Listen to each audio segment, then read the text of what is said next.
to that region over the past year to try to prevent a regional war. Iran is weakened, but the U.S. still considers it the largest state sponsor of terrorism in the world, and it has drastically reduced the time it would take to develop a nuclear weapon. It is down now to 1 or 2 weeks' time. Governor Walz, if you were the final voice in the Situation Room, would you support or oppose a preemptive strike by Israel on Iran? You have 2 minutes. Well, thank you, and thank you for those joining at home tonight. Let's keep in mind where this started.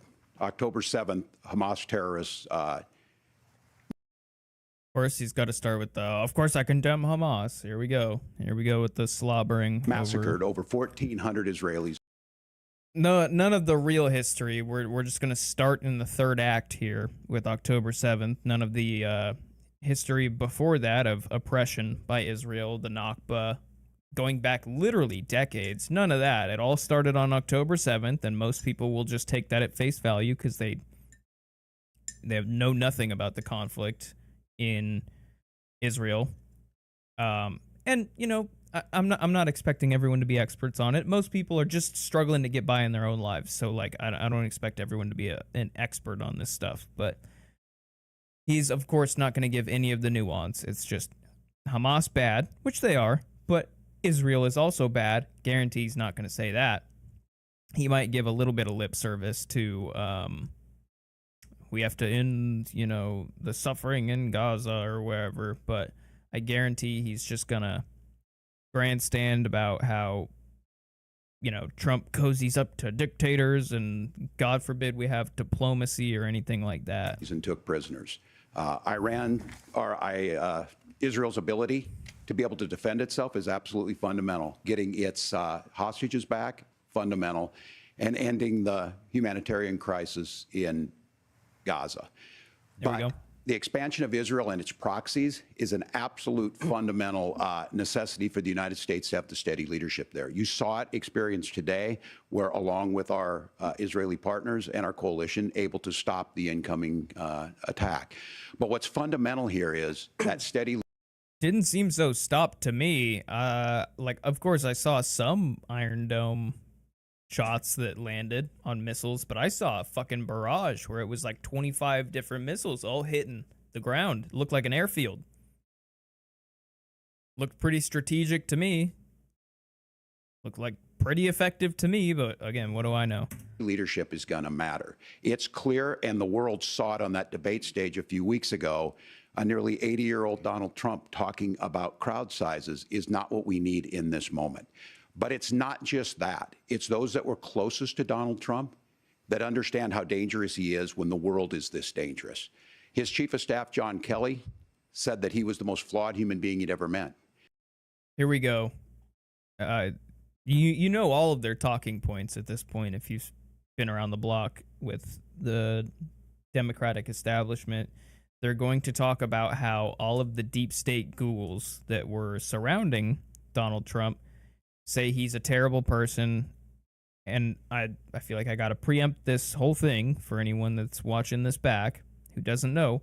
I'm not a fan of Donald Trump, but I'm going to call balls and strikes on some bullshit when I hear it, and this is some bullshit. They're just gonna quote some deep state fucking ghouls who are morally bankrupt and responsible for a lot of the turmoil that America is in foreign policy-wise. They're going to quote them about how Trump is not fit for office because, God forbid, the dude is slightly less inclined to just go to war than the average corrupt Republican or Democrat. Because there's no difference between Republicans and Democrats in terms of supporting war. They all support it. Donald Trump barely, nominally, supported war less, and they're like, this guy's got to fucking go. So that's why they're all, oh, he's not fit for office. It's not because he's, like, actually a danger. It's because he doesn't just roll over and go along with every war. He went along with most of the things. He bombed Soleimani, but, you know, he was less inclined to go to war and send soldiers to die than the average cretin who gets into the highest office. And both of his secretaries of defense and his More national deep security state? advisors More said he deep should be state. nowhere near the White House. Now, the person closest to them, Donald Trump, said he's unfit for the highest office. That was Senator Vance. What we've seen out of Vice President Harris is we've seen steady leadership. We've seen a calmness that is able to draw on the coalitions to bring them together, understanding that our allies matter. When our allies see Donald Trump turn towards Vladimir Putin, turn towards North Korea, when we start to see that type of fickleness. There's the fucking he's cozying up to dictators crap that I knew that they were gonna pull. So ridiculous. So because Trump wanted diplomacy rather than immediate hostile tensions and potential hot war, that makes him fickle instead of being a savvy president who wants to keep his fucking country out of war and people from dying. I cannot stand this line.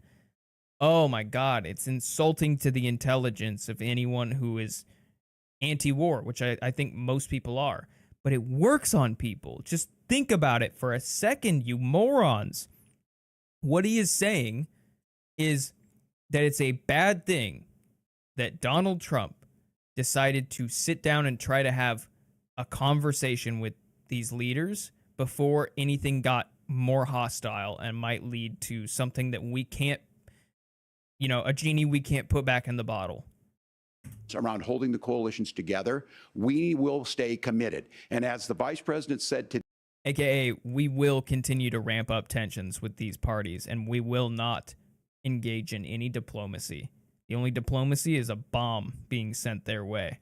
is we will protect our forces and our allied forces, and there will be consequences. Governor, your time is up. Senator Vance, the same question. Would you support or oppose a preemptive strike by Israel? This will be really, really interesting. I wonder if he's going to go the populist route. Because you know what one of the best things Trump ever said was, and that landed with his base, but also other non-Trump supporters, was when he was asked about the Ukraine war with another one of these crappy leading questions about, will you support blah, blah, blah, blah, blah, blah, blah, blah, blah. And he goes, I would want to end it. I just want people to stop dying. And that was super powerful because how could you disagree with that? I just want people to stop dying.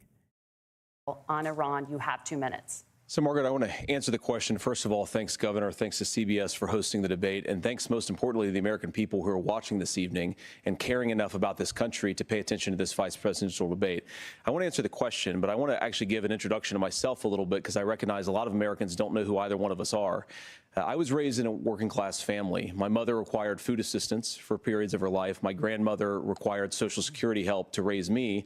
And she raised me in part because my own mother struggled with addiction for a big chunk of my early life. I went to college on the GI Bill after I enlisted in the Marine Corps and served in Iraq. And so I stand here asking to be your vice president with extraordinary gratitude for this country, for the American dream that made it possible for me to live my dreams. And most importantly, I know that a lot of you are worried about the chaos in the world and the feeling that the American dream is unattainable. I want to try to convince you tonight over the next 90 minutes that if we get better leadership in the White House, if we get Donald Trump back in the White House, the American dream is going to be attainable once again. Now, to answer this particular question, we have to remember that as much as Governor Walz just accused Donald Trump of being an agent of chaos, Donald Trump actually delivered stability in the world, and he did it by establishing effective deterrence. He didn't People start were one afraid war. of He stepping continued out of line. wars, but Iran, he didn't which start a launched war. this attack, has received over $100 billion in unfrozen assets thanks to the Kamala Harris administration. What do they use that money for? They use it to buy weapons that they're now launching against our allies, and God forbid, potentially launching against the United States as well. Donald Trump recognized that for people to fear the United States, you needed peace through strength. They needed to recognize that if they got out of line, the United States global leadership would put stability and peace back in the world. Now, you asked about a preemptive strike, Margaret, and I want to answer the question. Look, it is up to Israel what they think they need to do to keep their country safe, and we should support our allies wherever they are when they're fighting the bad guys. I think that's the right approach to take with the Israel question. What happens when they're Thank the you, bad Senator. guys, JD? Governor Walz, do I you know care he to can't say respond to that, any but of the fucking allegations? Well, God look, damn it. Donald Trump was in office. We'll sometimes hear a revisionist history, but when Donald Trump was in office, it was Donald Trump who we had a coalition of nations that had boxed Iran's nuclear program in, the inability to advance it. Donald Trump Okay, if this is about the Iran nuclear deal, I agree with Walz right here. He should have never gotten out of the Iran nuclear deal. pulled that program and put nothing else in its place. So Iran is closer to a nuclear weapon than they were before because of Donald Trump's fickle leadership. And when Iran shot down an American aircraft in international airspace, Donald Trump tweeted, because that's the standard diplomacy of Donald Trump. And when Iranian missiles did fall near U.S. troops and they received traumatic brain injuries, Donald Trump wrote it off as headaches. Look, our allies understand that Donald Trump is fickle. He will go to whoever has the most flattery or where it makes sense to him. Steady leadership like you witnessed today, like you witnessed in April. Both Iranian attacks were repelled. Our coalition is strong, and we need the steady leadership that Kamala Harris is providing. Senator Vance, the U.S. did have a Surface level thing, but I know it's like psychological programming, but look at what we have to deal with. We have two contenders. We got the blue team. We got the red team. That's it. This is all you get. Is this not a failed political system? And it's failed because both sides rig it against any potential third parties who might come out here and really tell the truth. Can you imagine if, as an independent, RFK was on that stage? Now, he'd be pretty bad on Israel, and I really disagree with him on that. But in terms of basically everything else, I think he'd mop the floor with these two fucking morons. Imagine if Jill Stein was on there to give the green perspective. Imagine if the libertarian was on that stage. But we're given blue or red. You can tell by their ties. It's that simple. We live in idiocracy. diplomatic deal with Iran to temporarily pause parts of its nuclear program, and President Trump did exit that deal. He recently said, just 5 days ago, the U.S. must now make a diplomatic deal with Iran because the consequences are impossible. Did he make a mistake? You have 1 minute. Well, first of all, Margaret, diplomacy is not a dirty word, but I think that's something that Governor Walz just said. Oh my God, thank you. Diplomacy is not a dirty word. It's actually should be the first thing you try. Oh my God. Thank you. Holy shit. They're so flippantly like, oh, do you think he made a mistake when he said, hey, maybe we should like get down and talk about this before people start dying? Isn't that crazy? Shouldn't we just start with people dying? Oh my God. Said is quite extraordinary. You yourself just said Iran is as close to a nuclear weapon today as they have ever been. And Governor Walz, you blame Donald Trump. Who has been the vice president for the last 3.5 years? And the answer is your running mate, not mine. Donald Trump consistently made the world more secure. Now, we talk about what the sequence of events that led us to where we are right now, and you can't ignore October the 7th, which I appreciate Governor Walz bringing up. But when did Iran and Hamas and their proxies attack Israel? It was during the administration of Kamala Harris. So Governor Walz can criticize Donald Trump's tweets, but effective, smart diplomacy and peace through strength is how you bring stability back to a very broken world. Donald Trump has already done it once before. Ask yourself at home, when was the last time, I'm 40 years old, when was the last time that an American president didn't have a major conflict break out? The only answer is during the 4 years that Donald Trump was president. Gentlemen, we have a lot to get to. Nora? Margaret, thank you. Let's turn now to Hurricane Helene. The storm could become one of the deadliest on record. More than 160 people are dead and hundreds more are missing. Scientists say climate change makes these hurricanes larger, stronger, and more deadly because of the historic rainfall. Senator Vance, according to CBS News polling, 7 in 10 Americans and more than 60% of Republicans under the age of 45 favor the U.S. taking steps to try and reduce climate change. Senator, what responsibility would the Trump administration have to try and reduce the impact of climate change? I'll give you 2 minutes. Sure. So first of all, let's start with the hurricane, because it's an unbelievable, unspeakable human tragedy. I just saw today actually a photograph of two grandparents on a roof with a 6-year-old child, and it was the last photograph ever taken of them because the roof collapsed and those innocent people lost their lives. And I'm sure Governor Walz joins me in saying our hearts go out to those innocent people, our prayers go out to them, and we want as robust and aggressive as a federal response as we can get to save as many lives as possible, and then of course afterwards to help the people in those communities rebuild. I mean, these are communities that I love. Some of them I know very personally in Appalachia, all across the Southeast. They need their government to do their job, and I commit that when Donald Trump is president again, the government will put the citizens of this country first when they suffer from a disaster.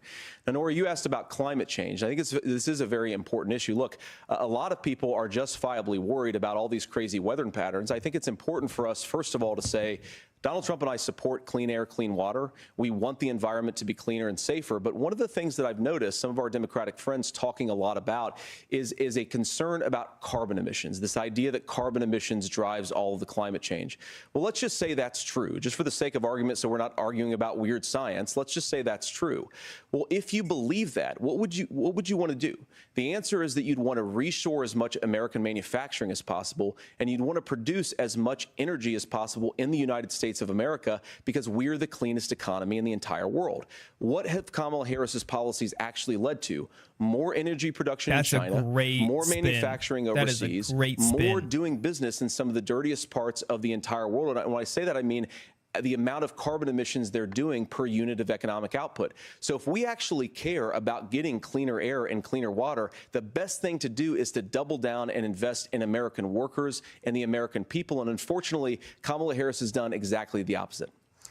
Governor Walz, you have 2 minutes to respond. Well, we got close to an agreement because all those things are happening. Look, first of all, it is a horrific tragedy with this hurricane, and my heart goes out to the folks that are down there in contact with the governors. I serve as co-chair of the Council of Governors as we work together on these emergency managements. Governors know no partisanship. They work together. So all of the governors and the emergency responders are on the ground. Those happen on the front end.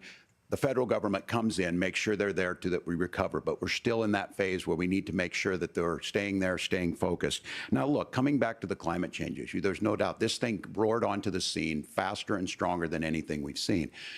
Senator Vance has said that there's a climate problem in the past. Donald Trump called it a hoax and then joked that these things would make more beachfront property to be able to invest in. What we've seen out of the Harris administration now, the Biden-Harris administration, is we've seen this investment. We've seen massive investments, the biggest in global history that we've seen in the Inflation Reduction Act, has created jobs all across the country. 2,000 in Jeffersonville, Ohio, taking the EV technology that we invented and making it here. 200,000 jobs across the country. The largest solar manufacturing plant in North America sits in Minnesota. But my farmers know climate change is real. They've seen 500-year droughts, 500-year floods back to back. But what they're doing is adapting, and this has allowed them to tell me, look, I harvest corn, I harvest soybean, and I harvest wind. We are producing more natural gas and more oil at any time than we ever have. We're also producing more clean energy. So the solution for us is to continue to move forward, that climate change is real. Reducing our impact is absolutely critical, but this is not a false choice. You can do that at the same time you're creating the jobs that we're seeing all across the country. That's exactly what this administration has done. We are seeing us becoming an energy superpower for the future, not just the current. And that's what absolutely makes sense. And then we start thinking about how do we mitigate these disasters. Thank you. Senator, I want to give you an opportunity to respond there. The governor mentioned that President Trump has called climate change a hoax. Do you agree?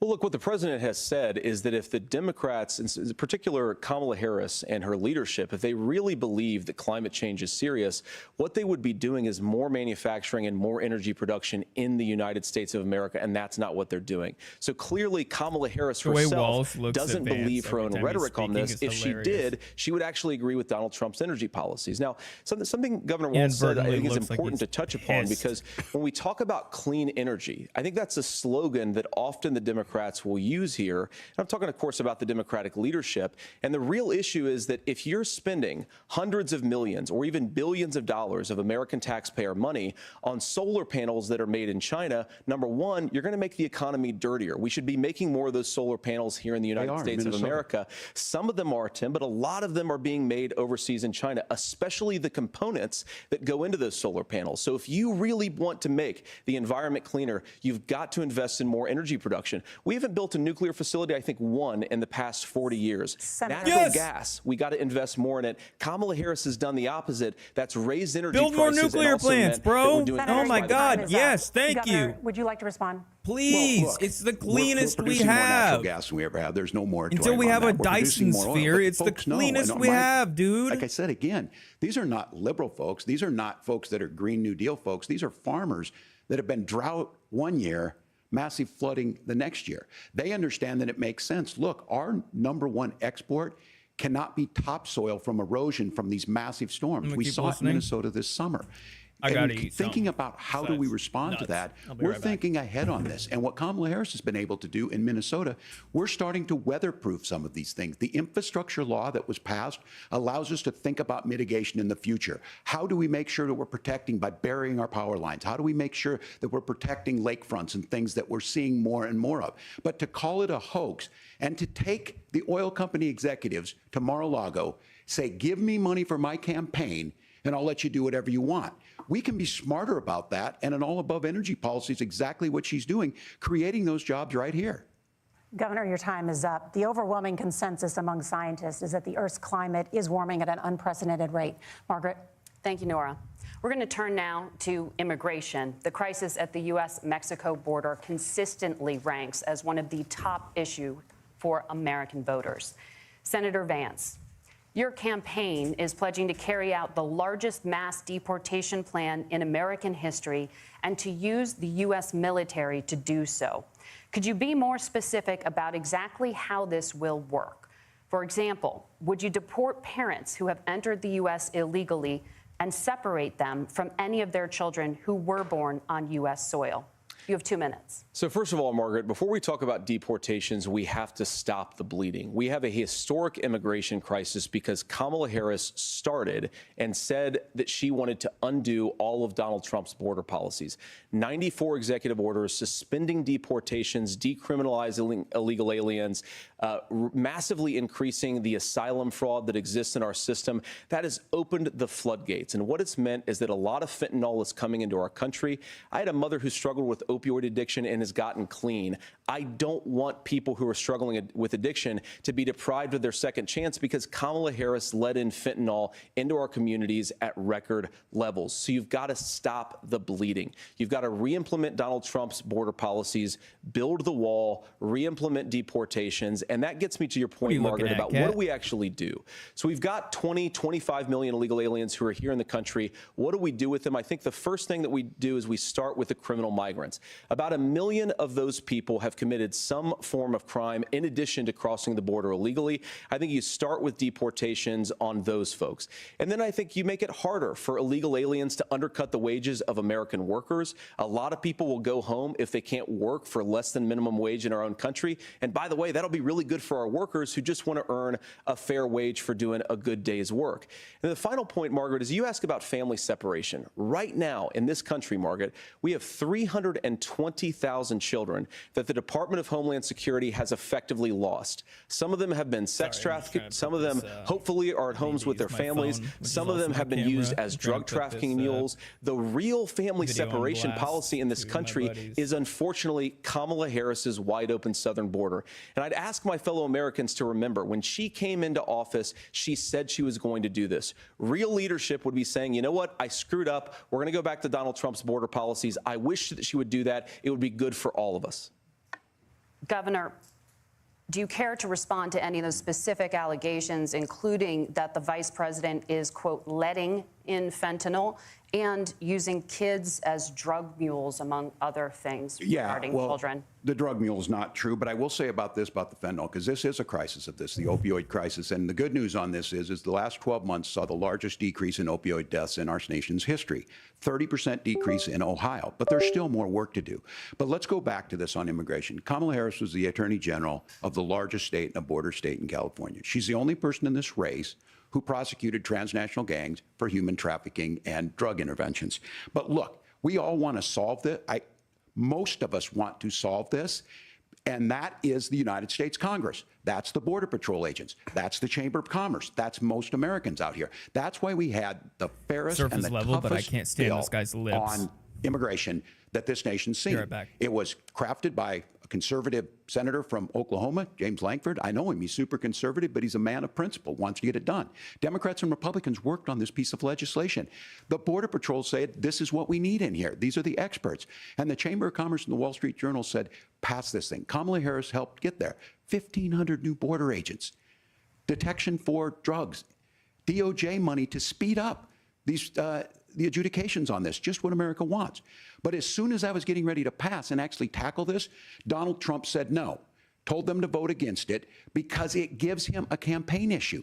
It gives him to, what would Donald Trump talk about if we actually did some of these things? And they need to be done by the legislature. You can't just do this through the executive branch. So look, we have the options to do this. Okay, it might have been in part because he wanted to use it to campaign on. I believe that. However, it also gave a shit ton of money to other countries, i.e. Ukraine, and I'm pretty sure that factored into the reason for why he wanted it killed too. Because why do we have to bundle in so much bullshit into something that can be a single issue bill? It's for the exact reason that they're trying to slip in more money from Mr. Zelensky. Donald Trump had 4 years. He had 4 years to do this. And he promised you, America, how easy it would be. I'll build you a big, beautiful wall, and Mexico will pay for it. Less than 2% of that wall got built, and Mexico didn't pay a dime.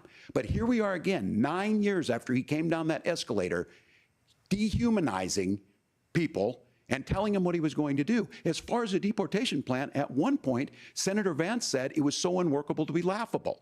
So that's where we're at. Pass the bill, she'll sign it. Governor, your time is up.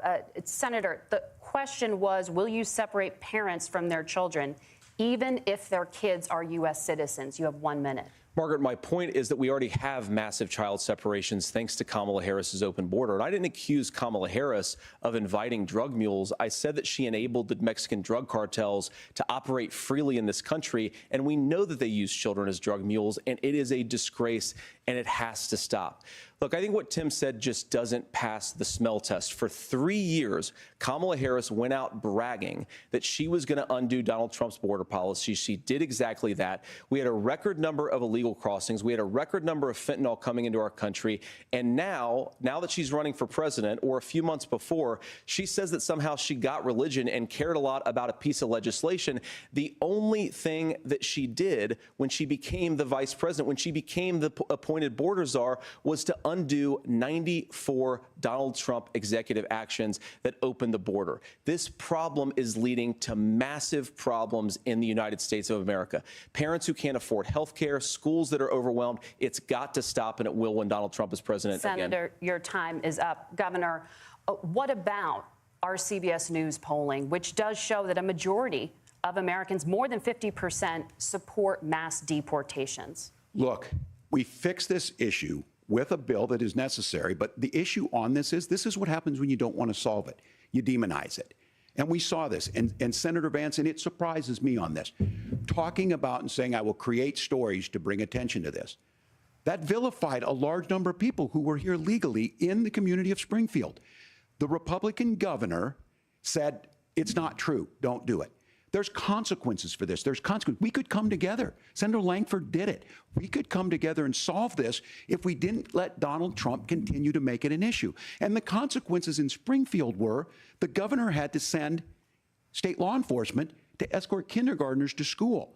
I believe Senator Vance wants to solve this, but by standing with Donald Trump and not working together to find a solution, it becomes a talking point. And when it becomes a talking point like this, we dehumanize and villainize other human beings. Tim, Governor, your time is up. Senator, I'll give you 1 minute, but let me just ask you the question first. The governor has made the point, and I think as a sitting lawmaker, you know that Congress controls the purse strings and any funding. So you have said repeatedly that Donald Trump would, through executive action, solve this. Do you disagree that Congress controls the purse strings and would need to support many of the changes that you would actually want to implement? You have 1 minute. Look, Margaret, first of all, the gross majority of what we need to do at the southern border is just empowering law enforcement to do their job. I've been to the southern border more than our borders are. Kamala Harris has been, and it's actually heartbreaking because the Border Patrol agents, they just want to be empowered to do their job. Of course, additional resources would help, but most of this is about the president and the vice president empowering our law enforcement to say, if you try to come across the border illegally, you've got to stay in Mexico, you've got to go back through proper channels. Now, Governor Walz brought up the community of Springfield, and he's very worried about the things that I've said in Springfield. Look, in Springfield, Ohio, and in communities all across this country, you've got schools that are overwhelmed, you've got hospitals that are overwhelmed, you have got housing that is totally unaffordable because we brought in millions of illegal immigrants to compete with Americans for scarce homes. The people that I'm most worried about in Springfield, Ohio, are the American citizens who have had their lives destroyed by Kamala Harris's open border. It is a disgrace, Tim. And I actually think, I agree with you. I think you want to solve this problem, but I don't think that Kamala Harris does. Senator, your time is up. Governor, you have 1 minute to respond. Yeah, well, it is law enforcement that asked for the bill. They helped craft it. They're the ones that supported it. That's because they know we need to do this. So weird. Look, this issue of continuing to bring this up, of not dealing with it, of blaming migrants for everything. So weird. On housing, we could talk a little bit about Wall Street speculators buying up housing and making them less affordable. Speculators. But it becomes a blame. Look, this bill also gives the money necessary to adjudicate. I agree. It should not take 7 years for an asylum claim to be done. This bill gets it done in 90 days. Then you start to make a difference in this, and you start to adhere to what we know, American principles. I don't talk about my faith a lot, but Matthew 25:40 talks about, to the least amongst us you do unto me. I think that's true of most Americans. They simply want order to it. This bill does it. It's funded. It's supported by the people who do it, and it lets us keep our dignity about how we treat other people. Thank you, Governor. And just to clarify for our viewers, Springfield, Ohio does have a large number of Haitian migrants who have legal status, temporary protected status. Well, Margaret, but thank you, Senator. We have so much to get to. Margaret, I think it's important because we're going to turn now to the economy. Thank you, Margaret. The rules were that you guys were going to fact check, and since you're fact checking me, I think it's important to say what's actually going on. So there's an application called the CBP One app, where you can go on as an illegal migrant, apply for asylum or apply for parole, and be granted legal status at the wave of a Kamala Harris open border wand. That is not a person coming in, applying for a green card and waiting for 10 years. That is the facilitation of illegal immigration, Margaret, by our own leadership. Thank you, Senator, for describing the legal process. We have so much to get to, Senator. Those laws have been on the books since 1990. Thank you, gentlemen. The CBP One app has not been on the books since 1990. It's something that Kamala Harris created, Margaret. Gentlemen, the audience can't hear you because your mics are cut. We have so much we want to get to. Thank you for explaining the legal process. Nora. Thank you, Margaret. The economy is a top concern for voters. Each of your campaigns has released an economic plan, so let's talk about the specifics. Governor Walz, Vice President Harris unveiled a plan that includes billions in tax credits for manufacturing, housing, and a renewed child tax credit. The Wharton School says your proposals will increase the nation's deficit by $1.2 trillion. How would you pay for that without ballooning the deficit? Governor, I'll give you 2 minutes. Yeah, thank you. And great question. Kamala Harris and I do believe in the middle class because that's where we come from. We both grew up in that. We understand. So those of you out there listening tonight, you're hearing a lot of stuff back and forth, and it's good. It's healthy. That's what this is supposed to happen. You should be listening. How's this going to impact me? The bold forward plan that Kamala Harris put out there is talking about this housing issue.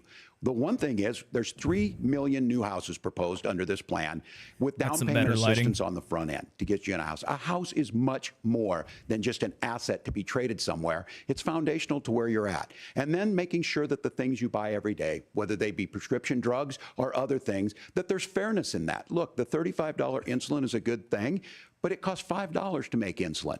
They were charging $800 before this law went into effect. As far as the housing goes, I've seen it in Minnesota. 12% more houses in Minneapolis, prices went down on rent 4%. It's working. And then making sure tax cuts go to the middle class. $6,000 child tax credit, we have one in Minnesota, reduces childhood poverty by 1/3. We save money in the long run, and we do the right thing for families. And then getting businesses off the ground. The law as it stands right now is $5,000 tax credit for small business, increasing that to $50,000. Now, this is a philosophical difference between us. Donald Trump made a promise, and I'll give you this. He kept it. He took folks to Mar-a-Lago, said, you're rich as hell, I'm going to give you a tax cut. He gave the tax cuts that predominantly went to the top class. What happened there was an $8 trillion increase in the national debt, the largest ever. Now he's proposing a 20% consumption or sales tax on everything we bring in. Everyone agrees, including businesses, it would be destabilizing it, it would increase inflation and potentially lead to a recession. Look, this is simple for you. Where are we going? Kamala Harris has said to do the things she wants to do. We'll just ask the wealthiest to pay their fair share. When you do that, our system works best. More people are participating in it. You're not going to do that. Folks have the things that they need.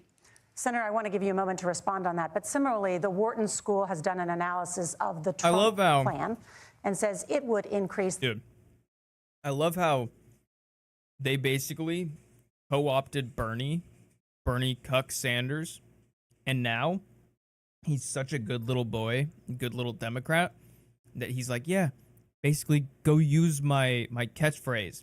We're going to make the millionaires and billionaires pay their fair share. And now they're using it. The Democratic Party is, because they're like, if we can just fake being populist left, people love that. And then, you know, it's typical politics 101. Say what you're going to do or what you're going to do that makes people happy and like people enjoy and like, oh, I like these tax credits and I like the idea of Amazon not having a lower tax rate than me. A single citizen having double the tax rate that Amazon has, that's ridiculous. And then they're going to get into office and they're not going to do fuck all about it. And then they're going to take bribes in the form of campaign contributions from these companies so that, you know, maybe there's a piece of legislation on the books that gives them a little less oversight or allows them to cut costs even further without fear of, I don't know, anti-consumer law or some other safety regulation. And maybe that bill gets signed that lets them cut costs a little bit more.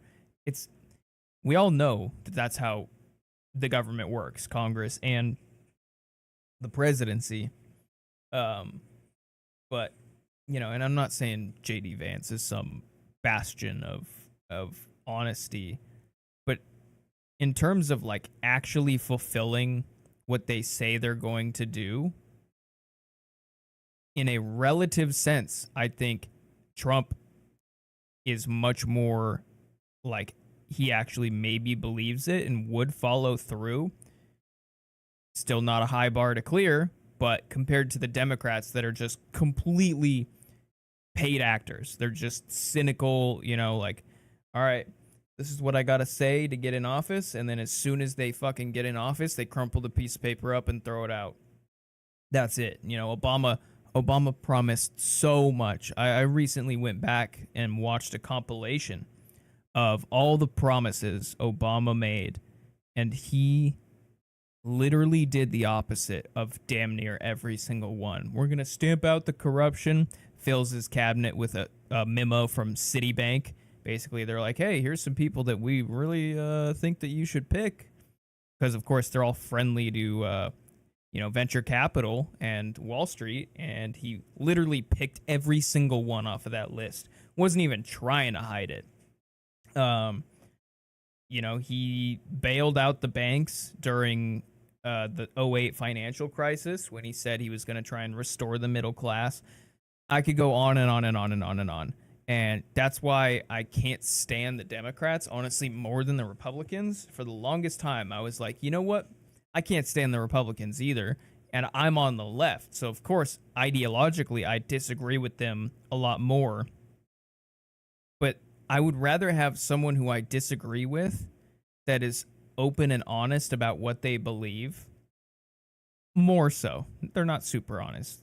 Mostly the neocons are terrible. But someone that's more sincere that I disagree with than someone that I supposedly agree with that is just literally a wolf in sheep's clothing, like the Democrats, who will wrap themselves in virtue about how, oh, I'm a friend of gay people and, you know, I'm gonna look out for you, and then they get in and they're literally just like the same as a neocon. They get us into wars, they give bailouts to giant businesses, and what do they do about it? They're like, but I like trans people. I have a rainbow flag in my office. So what are you going to do? Vote for the other person? It's fucking annoying. All right, rant over. The nation's deficit by Hey, what's good, Deej? $5.8 trillion. My question is the same for you. How do you pay for all that without ballooning the deficit? I'll give you 2 minutes. Well, first of all, you're going to hear a lot from Tim Walz this evening, and you just heard it in the answer. A lot of what Kamala Harris proposes to do, and some of it, I'll be honest with you, it even sounds pretty good. Here's what you won't hear, is that Kamala Harris has already done it. Because she's been the vice president for 3.5 years. She had the opportunity to enact all of these great policies, and what she's actually done instead is drive the cost of food higher. Someone that's transparent and principled. Exactly. Because at least someone that I disagree with, but is like actually sincere and adheres to their principles, at least at that point, I feel like their minds could be changed. Say, I disagree with good argument and data and evidence. I feel like their minds could be changed. Whereas, what are you going to do with like a Walz who's like, I think there should be tampons in the men's bathroom at like elementary schools. And when you're like, hey, dude, maybe let's not focus on that and let's try and rebuild the middle class because people are struggling out here. You know, you're either pretty much poor or you're really, really rich nowadays. The middle class is like minuscule compared to what I remember it being 20 years ago. What are you going to say to that person? They don't actually believe anything other than what they think it takes to get them elected. So, yeah, I would much rather have someone who's like principled that I disagree with, because I think that I could actually change that person's mind potentially. I disagree with almost all of Bernie's opinions, but I respected him until a couple of years ago. I even disagreed with him on certain things, but I nominally agreed with him a lot more on the sentiments of things, where it's like, hey, you know, like, let's make sure that corporations can't duck taxes and all of this other stuff. But yeah, he's a complete cuck now. He's literally like the worst. He I don't know exactly what happened behind the scenes, but I'm sure it was the carrot and the stick. Like, hey, you can continue to live a happy, comfortable life. You know, you're pretty old. Would be a shame for you to, like, go down one way or another when you're already here at the finish line, brother. And also, if that's not enough to motivate you, we're going to throw your wife in jail for her little shenanigans at the college, her financial shenanigans. And he didn't have the cojones to look at it of, oh, I am at the end of my life, so I can go down swinging and say fuck all of you, and like try to reform the Democratic Party from the inside by burning it down, because that's literally what it needs. Both of these parties need a cleansing by fire. There is no reforming them from the inside. You know, that's like, you see what happens with like an AOC. They go in and they're like, I'm just gonna get in there and stir stuff up, and I'm gonna reform it from the inside, and then immediately co-opted. She's basically auditioning to be Pelosi 2.0.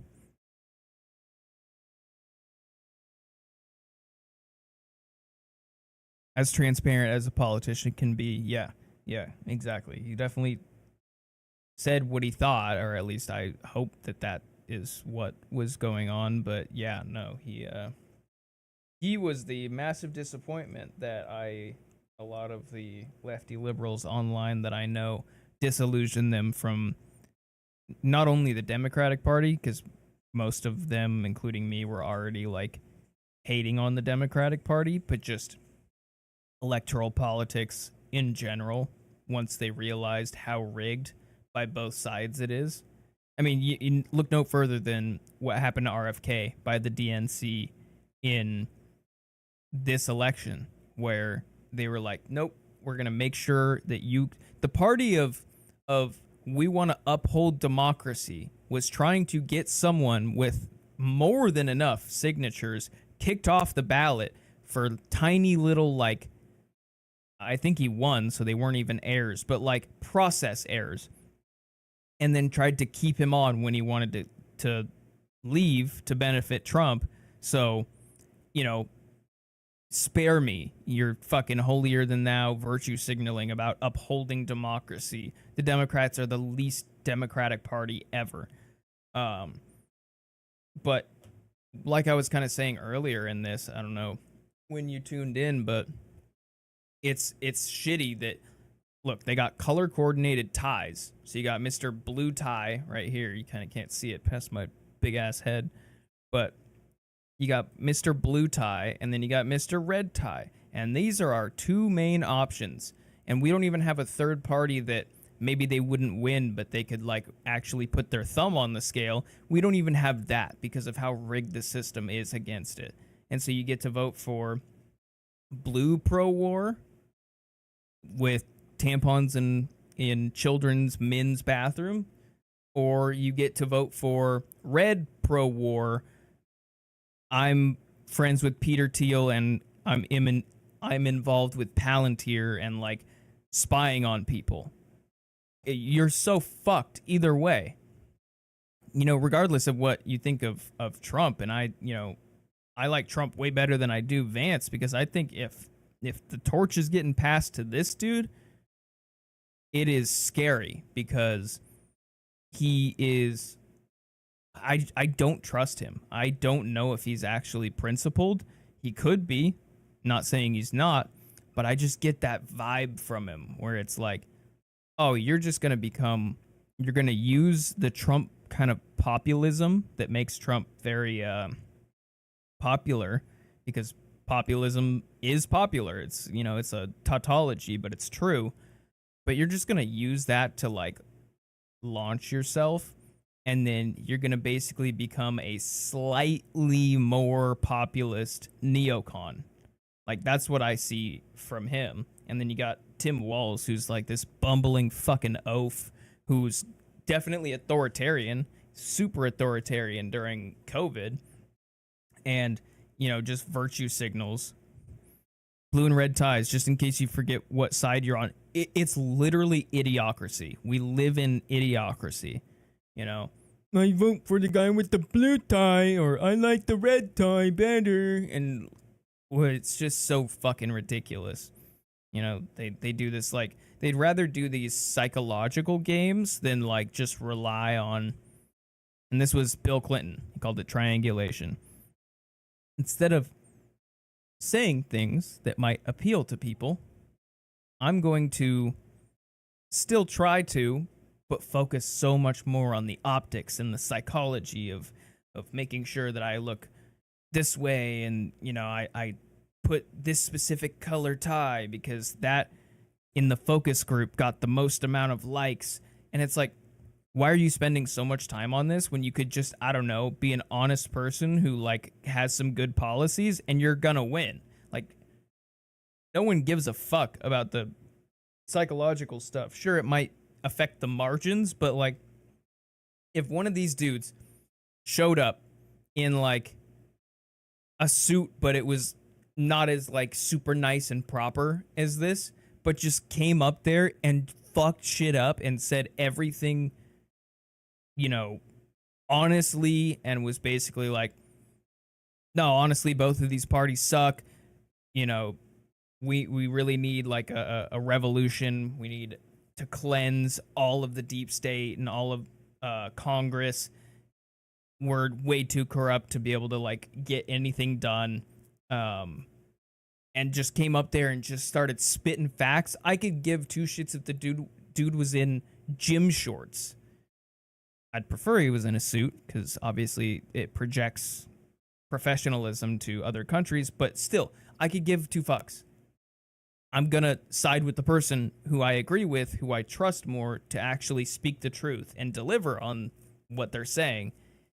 But it's just so funny. Like, they're so prim and proper and by 25%, drive the cost of housing higher by about 60%, open the American southern border, and make middle-class life unaffordable for a large number of Americans. If Kamala Harris has such great plans for how to address middle-class problems, then she ought to do them now, not when asking for a promotion.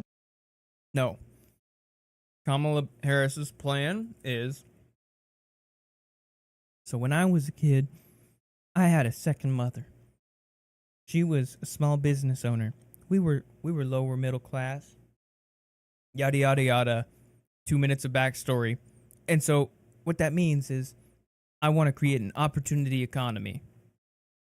Done. There's my answer. She does it every fucking time.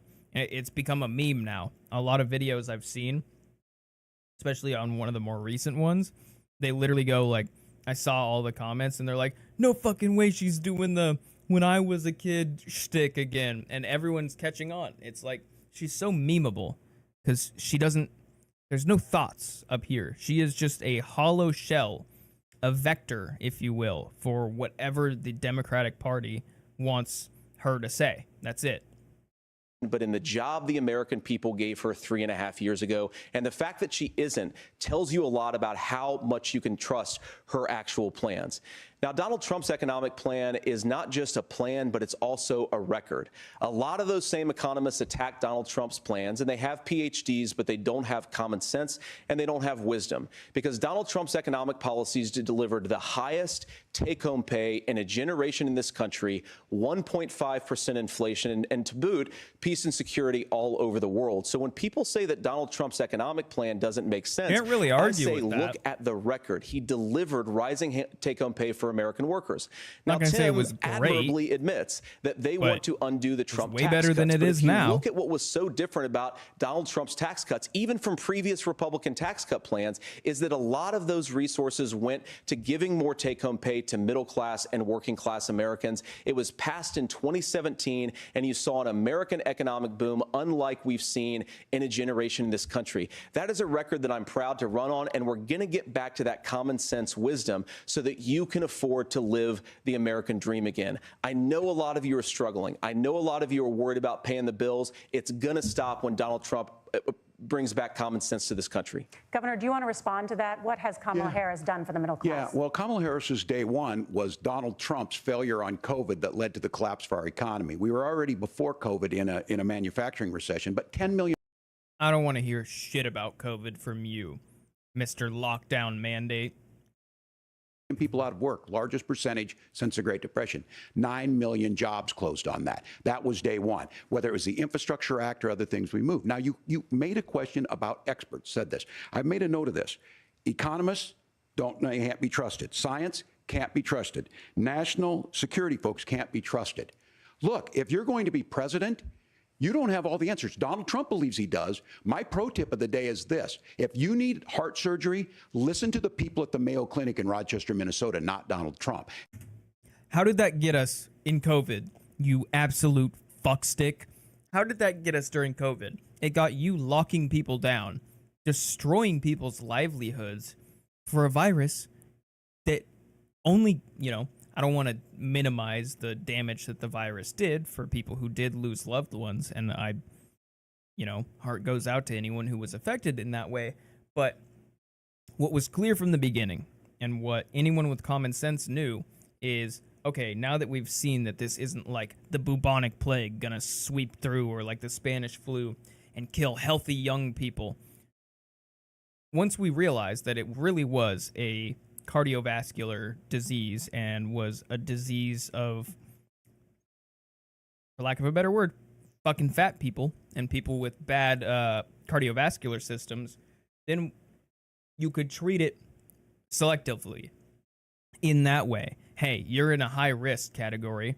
Oh, you're a healthy young adult or even like middle-aged adult who, you know, doesn't really get sick. And, you know, if you get the flu, you might be down for a day or two, but then you're back.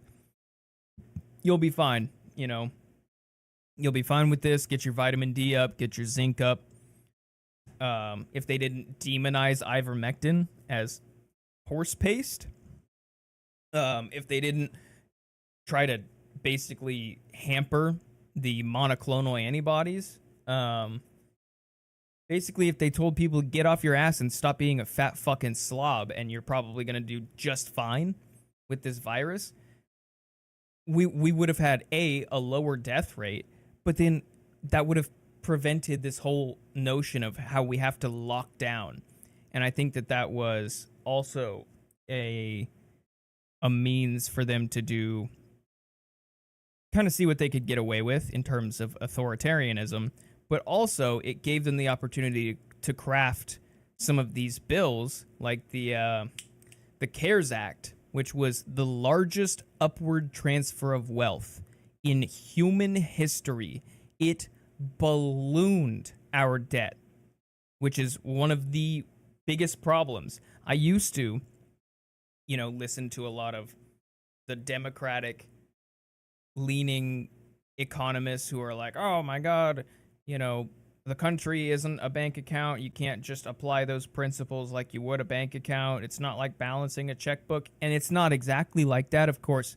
Obviously, no one's saying that, but it's a lot more like than they give it credit for. They wanted you to think that it's okay for us to just continue to print money while, you know, to cover our outrageous spending. And you can't. Your currency will get devalued. And the only thing that's propping it up right now is the fact that the petrodollar is still in place. We're the world's reserve currency. And so as soon as that falls, no one wants to have the United States have the reserve currency anymore. There's a reason that, Saudi Arabia? They started accepting oil transfers or oil purchases in other denominations like the yen, and I think even the ruble from Russia, or maybe it was something else.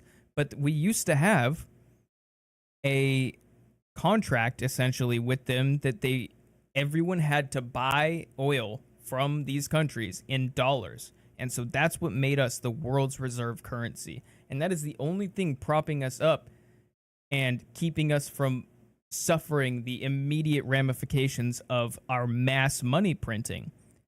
But when that happens, when we no longer have the world's reserve currency, we will go the way of every other country that thought that printing shit tons of money would fix all of their problems. If you think inflation's bad right now, this is giga inflation. Think of Berlin, Soviet Berlin, with the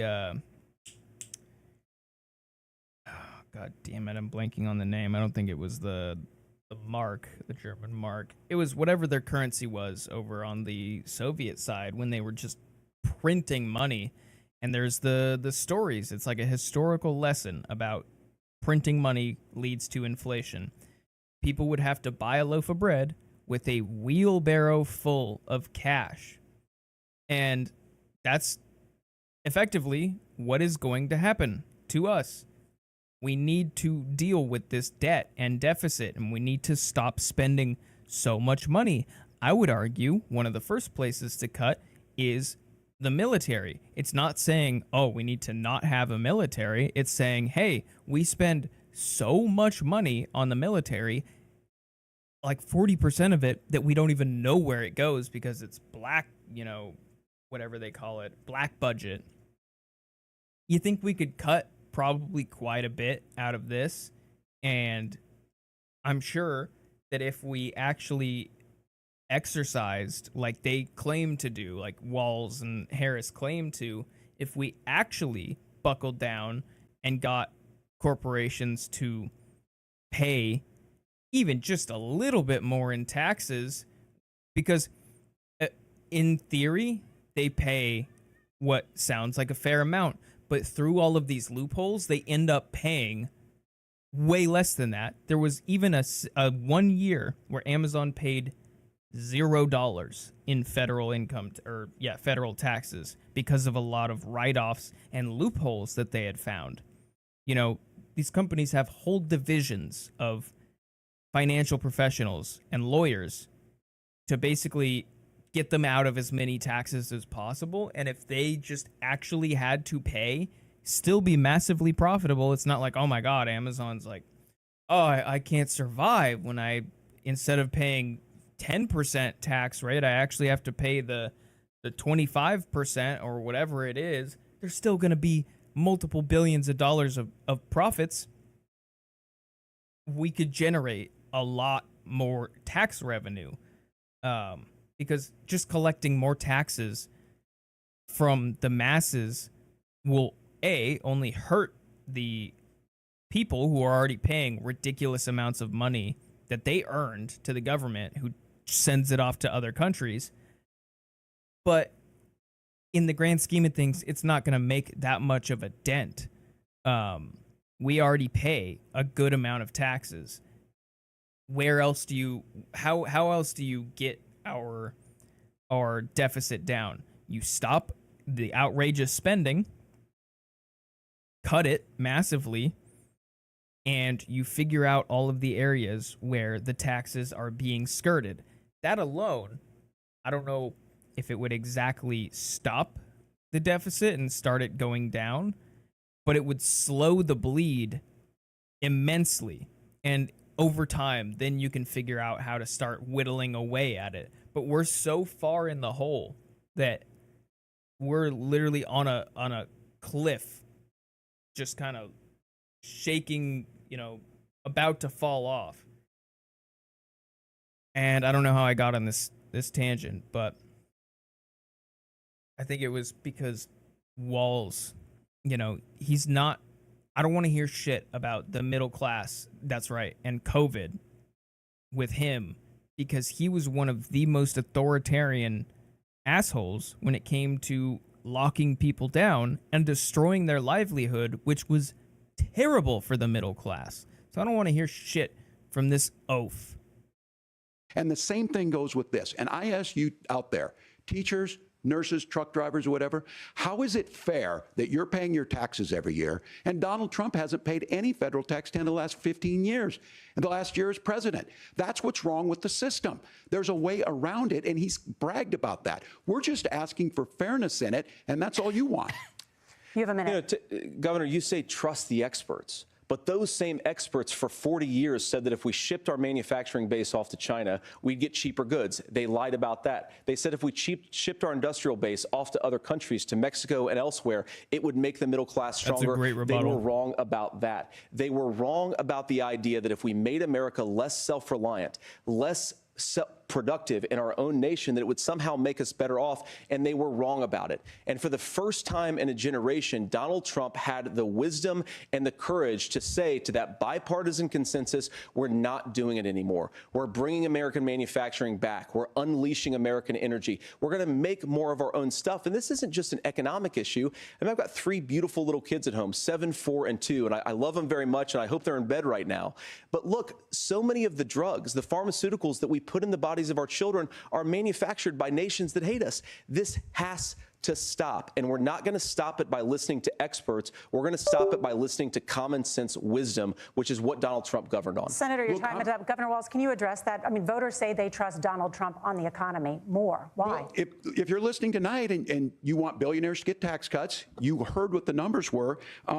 Look, I'm a union guy on this. I'm not a guy who wanted to ship things overseas, but I understand that, look, we produce soybeans and corn. We need to have fair trading partners. That's something that we believe in. I think the thing that most concerns me on this is Donald Trump was the guy who created the largest trade deficit in American history with China.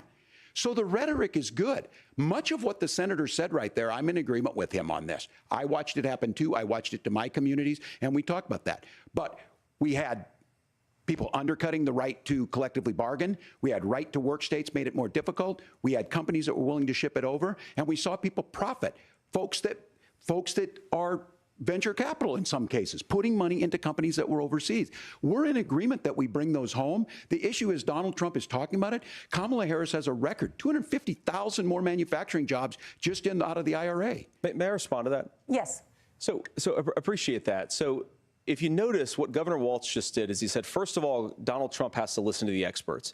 And then when he acknowledged that the experts screwed up, he said, well, Donald Trump didn't do nearly as good of a job as the statistics that's a show gross generalization. that he did. So what Tim Walz is doing, and I honestly, Tim, I think you got a tough job here because you've got to play whack-a-mole. You've got to pretend that Donald Trump didn't deliver rising take-home pay, which of course he did. You've got to pretend that Donald Trump didn't deliver lower inflation, which of course he did. And then you simultaneously got to defend Kamala Harris's atrocious economic record, which has made gas, groceries, and housing unaffordable for American citizens. I was raised by a woman who would sometimes go into medical debt so that she could put food on the table in our household.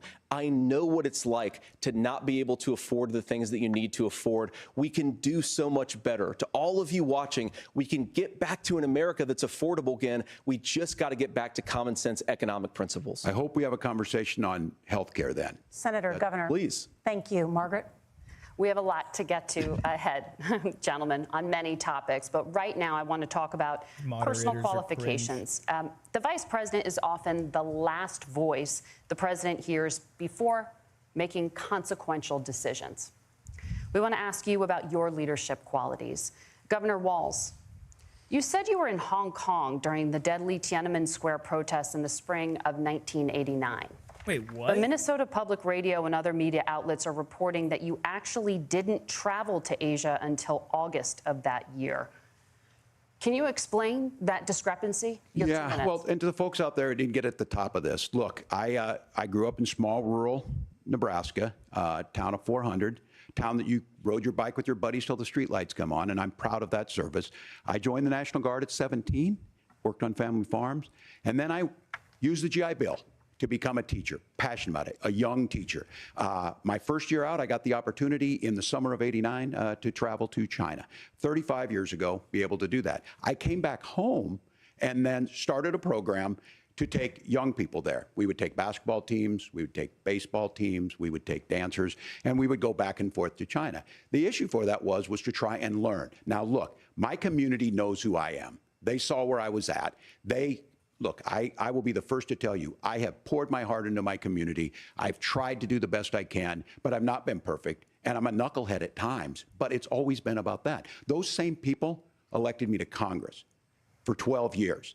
And in Congress, I was one of the most bipartisan people, working on things like farm bills that we got done, working on veterans benefits. And then the people of Minnesota were able to elect me to governor twice. So look, my commitment has been from the beginning to make sure that I'm there for the people, to make sure that I get this right. I will say more than anything, many times I will talk a lot, I will get caught up in the rhetoric, but being there, the impact it made, the difference it made in my life, I learned a lot about China. I hear the critiques of this. I would make the case that Donald Trump should have come on one of those trips with us. I guarantee you he wouldn't be praising Xi Jinping about COVID, and I guarantee you he wouldn't start a trade war that he ends up losing. So this is about trying to understand the world. It's about trying to do the best you can for your community, and then it's putting yourself out there and letting your folks understand what it is. My commitment, whether it be through teaching, which I was good at, or whether it was being a good soldier or was being a good member of Congress, those are the things that I think are the values that people care about.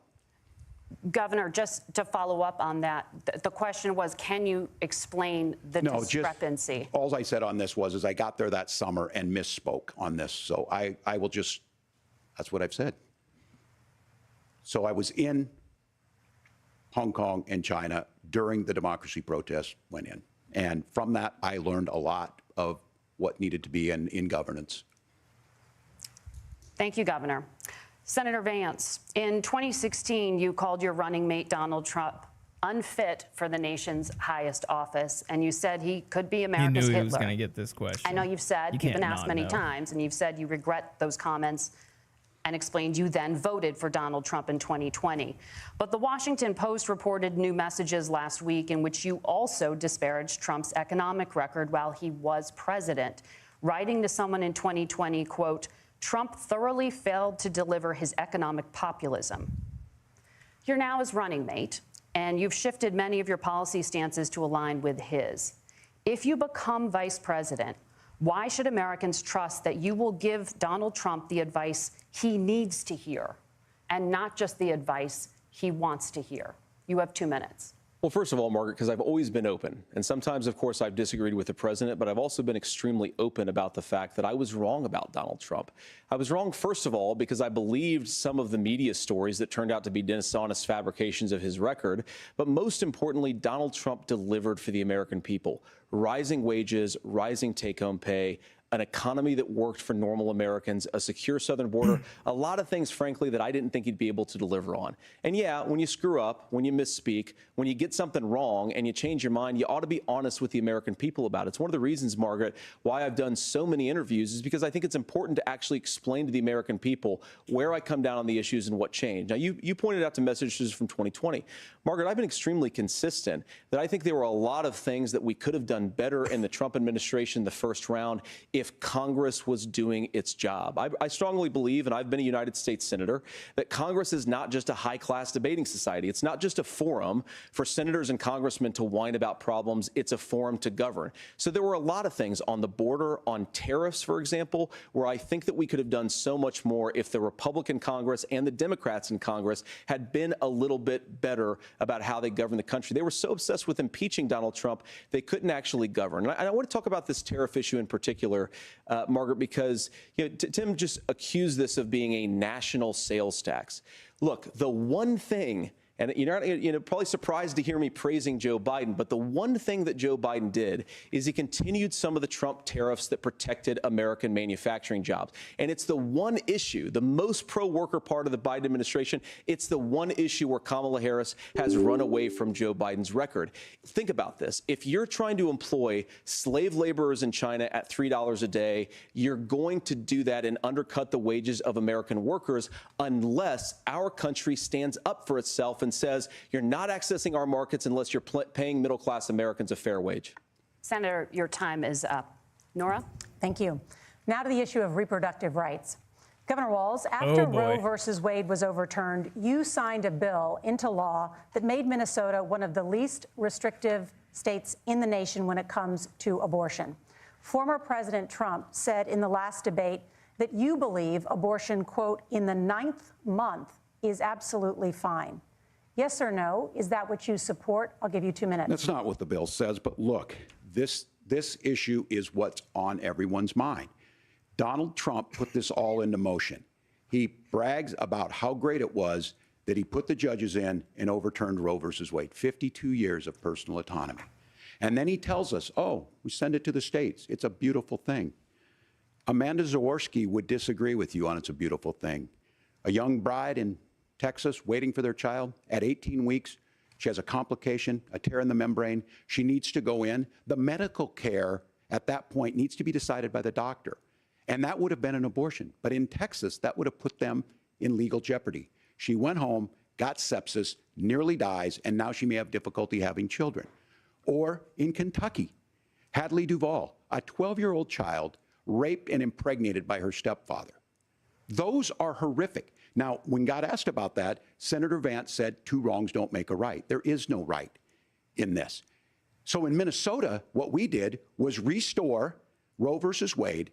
We made sure that we put women in charge of their health care. But look, this is not where, if you don't know Amanda or a Hadley, you soon will. Their Project 2025 is going to have a registry of pregnancies. It's going to make it more difficult, if not impossible, to get contraception and limit access, if not eliminate access to infertility treatments. For so many of you out there listening, me included, infertility treatments are why I have a child. That's nobody else's business, but those things are being proposed. And the catch-all on this is, well, the states will decide what's right for Texas might not be right for Washington. That's not how this works. This is basic human right. We have seen maternal mortality skyrocket in Texas outpacing many other countries in the world. This is about health care. In Minnesota, we are ranked first in health care for a reason. We trust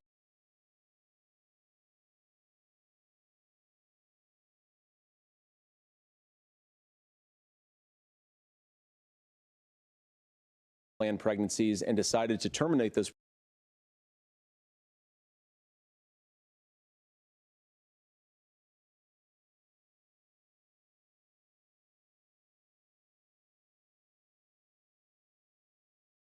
pregnancies because they feel like they didn't have any other options. And, you know, one of them is actually very dear to me. And I know she's watching tonight, and I love you. And she told me something a couple years ago that she felt like if she hadn't had that abortion, that it would have destroyed her life because she was in an abusive relationship. And I think that what I take from that as a Republican who proudly wants to protect innocent life in this country, who proudly wants to protect the vulnerable, is that my party, we've got to do so much better of a job at earning the American people's trust back on this issue where they frankly just don't trust us. And I think that's one of the things that Donald Trump and I are endeavoring to do. I want us as a Republican Party to be pro-family in the fullest sense of the word. I want us to support fertility treatments. I want us to make it easier for moms to afford to have babies. I want it to make it easier for young families to afford a home so they can afford a place to raise that family. And I think there's so much that we can do on the public policy front just to give women more options. Now, of course, Donald Trump has been very clear that on the abortion policy specifically, that we have a big country and it's diverse. And California has a different viewpoint on this than Georgia. Georgia has a different viewpoint from Arizona. And the proper way to handle this, as messy as democracy sometimes is to let voters make these decisions, let the individual states make their abortion policy. And I think that's what makes the most sense in a very big, a very diverse, and let's be honest, sometimes a very, very messy and divided country. Governor, would you like to respond and also answer the question about restrictions? Yeah, well, the question got asked and Donald Trump made the accusation that wasn't true about Minnesota. Well, let me tell you about this idea that there's diverse states. There's a young woman named Amber Thurman. She happened to be in Georgia, a restrictive state. Because of that, she had to travel a long distance to North Carolina to try and get her care. Amber Thurman died in that journey back and forth. The fact of the matter is, how can we as a nation say that your life and your rights, as basic as the right to control your own body, is determined on geography? There's a very real chance had Amber Thurman lived in Minnesota, she would be alive today. That's why the restoration of Roe versus Wade. When you listen to Vice President Harris talk about this subject and you hear me talk about it, you hear us talking exactly the same. Donald Trump is trying to figure out how to get the political right of this. I agree with a lot of what Senator Vance said about what's happening. His running mate, though, does not, and that's the problem. Governor, your time is up. Senator, let me ask you about that. He mentioned, it was, I think, referring to a national ban. In the past, you have supported a federal ban on abortion after 15 weeks. In fact, you said if someone can't support legislation like that, quote, you are making the United States the most barbaric pro-abortion regime anywhere in the entire world. My question is, why have you changed your position? Well, Nora, first of all, I never supported a national ban. I did when I was running for Senate in 2022 talk about setting some minimum national standard. For example, we have a partial birth abortion ban in place in this country at the federal level. I don't think anybody's trying to get rid of that, or at least I hope not, though I know that Democrats have taken a very radical pro-abortion stance. But Nora, you know, one of the things that changed is in the state of Ohio, we had a referendum in 2023, and the people of Ohio voted overwhelmingly, by the way, against my position. And I think that what I learned from that, Nora, is that we've got to do a better job at winning back people's trust. So many young women would love to have families. So many young women also see an unplanned pregnancy as something that's going to destroy their livelihood, destroy their education, destroy their relationships. And we have got to earn people's trust back. And that's why Donald Trump and I are committed to pursuing pro-family policies, making childcare more accessible, making fertility treatments more accessible, because we've got to do a better job at that. And that's what real leadership is. Governor, your response. I'm going to respond on the pro-abortion piece of that. No, we're not. We're pro-women. We're pro-freedom to make your own choice. We know what the implications are to not be that.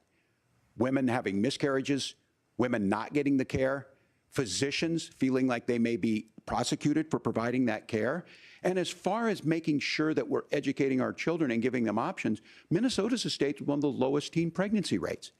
We understand that too. We know that the options need to be available, and we make that true.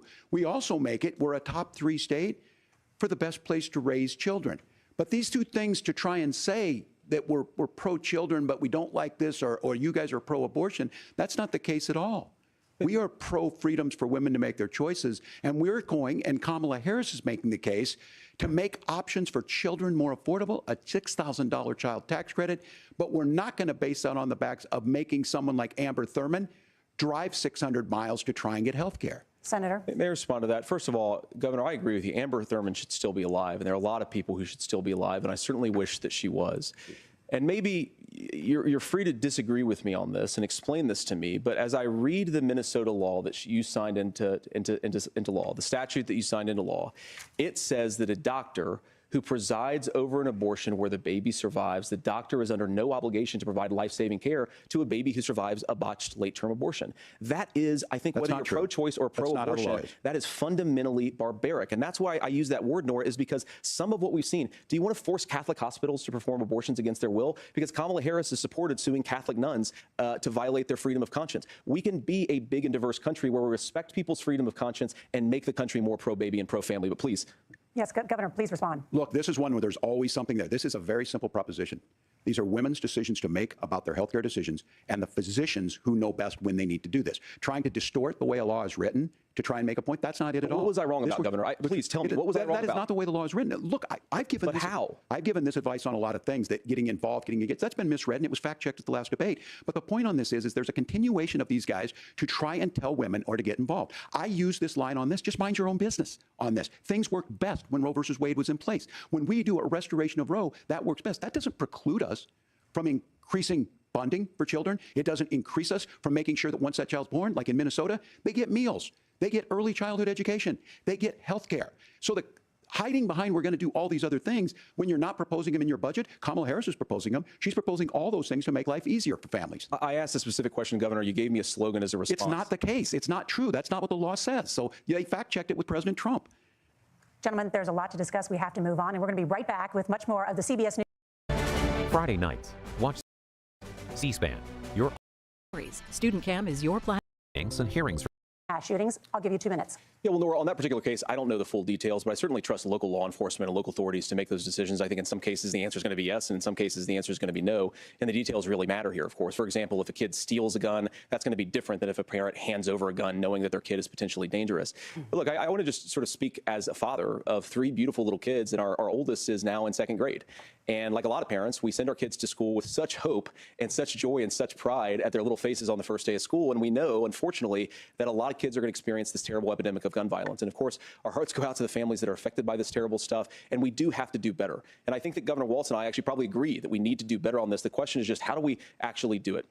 Now, here's something that really bothers me and worries me about this epidemic of violence. The gross majority, close to 90% in some of the statistics I've seen, of the gun violence in this country is committed with illegally obtained firearms. And while we're on that topic, we know that thanks to Kamala Harris's open border, we've seen a massive influx in the To our kids to figure this out. Be that difficult. Put them away and Firearm deaths happen in 4 million homes in the United States, and that contributes to the high housing prices. Governor Walz, the Harris campaign promises a $25,000 down payment assistance for first-time home buyers and a $10,000 tax credit. They also promise to build 3 million new homes. Where are you building these homes, and won't handing out that kind of money just drive up prices higher? No, it's not handing out. We have, first, let me say this issue of housing, and I think those of you listening on this, the problem we've had is that we've got a lot of folks that see housing as another commodity. It can be bought up, it can be shifted, it can be moved around. Those are not folks living in those houses. Those of you listening tonight, that house is a big deal. I bought and owned 1 house in my life. My mom still lives in the house where I was. And when I think of a house, I'm thinking of Christmas services after midnight mass where you go with your family. We need to make it more affordable. And one of the things, as I said, this program that the Vice President is pushing forward and bringing a new way of approaching this is something we're doing in Minnesota from that lead. We in the state invested in making sure our housing was the biggest investment that we'd ever made in housing. It starts to make it easier. We cut some of the red tape. Local folks, look, we can't do it at the federal level, but local folks make it easier to build those homes. And then that down payment assistance. I can tell all of you out there, certainly for me, using the GI Bill was one thing, but a veteran's home loan, the big thing about a veteran's home loan is you don't have to pay the down payment. Those are things that make it there. Now, look, you're going to pay it back, and you're going to pay your mortgage. Those are things that we know in the long run, the appreciated value, the generational wealth that's created from it. And I will give Minneapolis an example. You Minneapolis started talking about how there's a lot of like venture capital firms that buy up a bunch of houses and then they don't actually live in them. And that drives up prices because they want to create a permanent renter class out of everyone. They don't want anyone to own their own housing or even have the opportunity to, and they would love to be landlords forever. So what are you going to do about that? Maybe prevent venture capital firms from buying single and multifamily homes? Is the one city where we've seen the lowest inflation rates. We've seen a 12% increase in stock because we've put some of these things in, and we're implementing a state program to make sure we give some of that down payment assistance. We get it back from people because here's what we know. People with stable housing end up with stable jobs. People with stable housing have their kids able to get to school. All of those things in the long run end up saving our money. And that's the thing that I think we should be able to find some common ground in, but we can't blame immigrants for the only reason. That's not the case. It's happening in many cities. The fact of the matter is that we don't have enough naturally affordable housing, but we can make sure that the government's there to help kickstart it, create that base. Governor, your time is up. Senator Vance, as far as your campaign's position, the promise is to... I half agree with that, but he totally did not address the venture capital coming in and buying up all the houses. I really hope JD does, and I really hope he doesn't just pivot back to immigration. Seize federal lands to build homes, remove regulation, provide tax breaks, and cut back on immigration, which you say pushes up prices. Tons of Where are you going to build homes. all the new homes you're promising, and what part of any of this plan will provide immediate relief? You have 2 minutes. Well, first of all, Tim just said something that I agree with. We don't want to blame immigrants for higher housing prices, but we do want to blame Kamala Harris for letting in millions of illegal aliens into this country, which does drive up costs, Tim. 25 million illegal aliens competing with Americans for scarce homes is one of the most significant drivers of home prices in the country. It's why we have massive increases in home prices that have happened right alongside massive increases in illegal alien populations under Kamala Harris's leadership. Now, Tim just mentioned a bunch of ideas. Now, some of those ideas I actually think are halfway decent, and some of them I disagree with. But the most important thing here is Kamala Harris is not running as a newcomer to politics. She is the sitting vice president. If she wants to enact all of these policies to make housing more affordable, I invite her to use the office that the American people already gave her, not sit around and campaign and do nothing while Americans find the American dream of homeownership completely unaffordable. Now, you asked, Margaret, what would immediately change the equation for American citizens if you lower energy prices? As Donald Trump says, drill, baby, drill. One of the biggest drivers of housing costs aside from illegal immigration is, think about it, if a truck driver's paying 40% more for diesel, then the lumber he's delivering to the job site to build a house is also going to become a lot more expensive. If we open up American energy, you will get immediate pricing relief for American citizens, not, by the way, just in housing, but in a whole host of other economic goods. What about BlackRock and Vanguard, dude? Senator Vance, you still have 23 seconds there. Do you want to answer? Can I have it? Where? Yeah. Governor, we will get to you in a moment. But Senator, where are you going to seize the federal lands? Can you clarify? Well, what Donald Trump has said is we have a lot of federal lands that aren't being used for anything. They're not being used for national park. They're not being used, and they could be places where we build a lot of housing. And I do think that we should be opening up building in this country. We have a lot of land that could be used. We have a lot of Americans that need homes. We should be kicking out illegal immigrants who are competing for those homes, and we should be building more homes for the American citizens who deserve to be here. Senator, your time is up. Governor, I do want to let you respond to the allegation that the vice president is letting in Of course, that's not true. And it's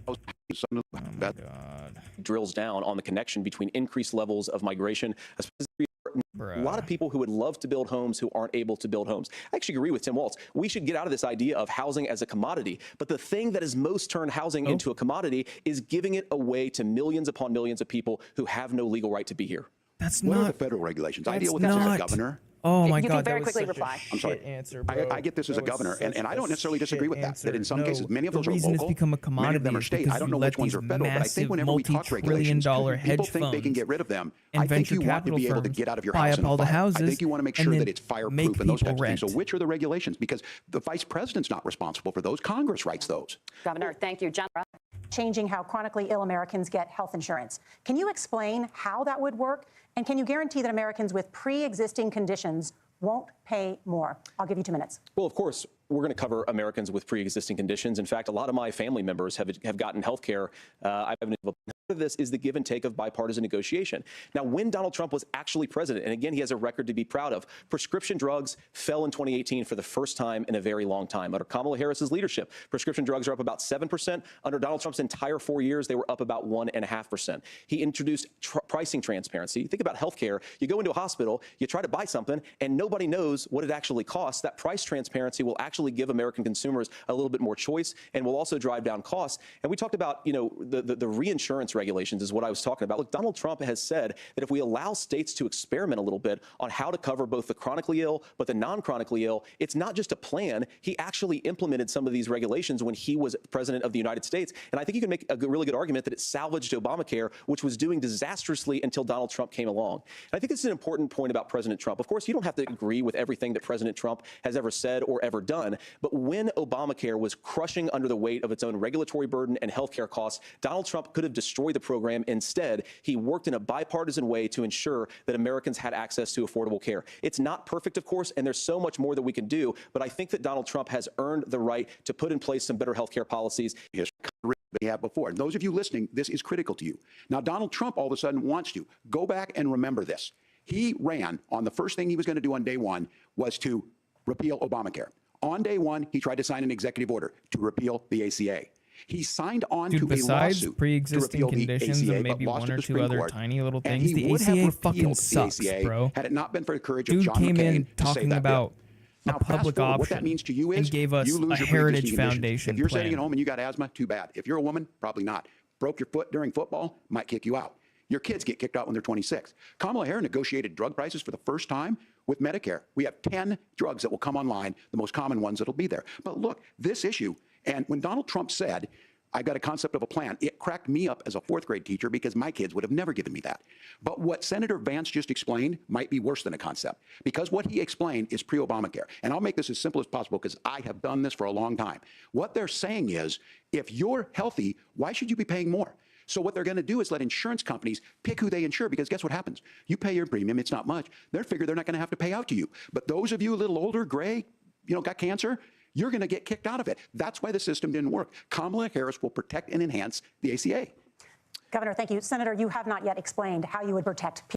They make a lot of claims about if Donald Trump becomes president, all of these terrible consequences are going to ensue. But in reality, Donald Trump was president. Inflation was low. Take-home pay was higher. And he saved the very program from a Democratic administration that was collapsing and would have collapsed absent his leadership. He did his job, which is govern in a bipartisan way and get results, not just complain about problems, but actually solve them.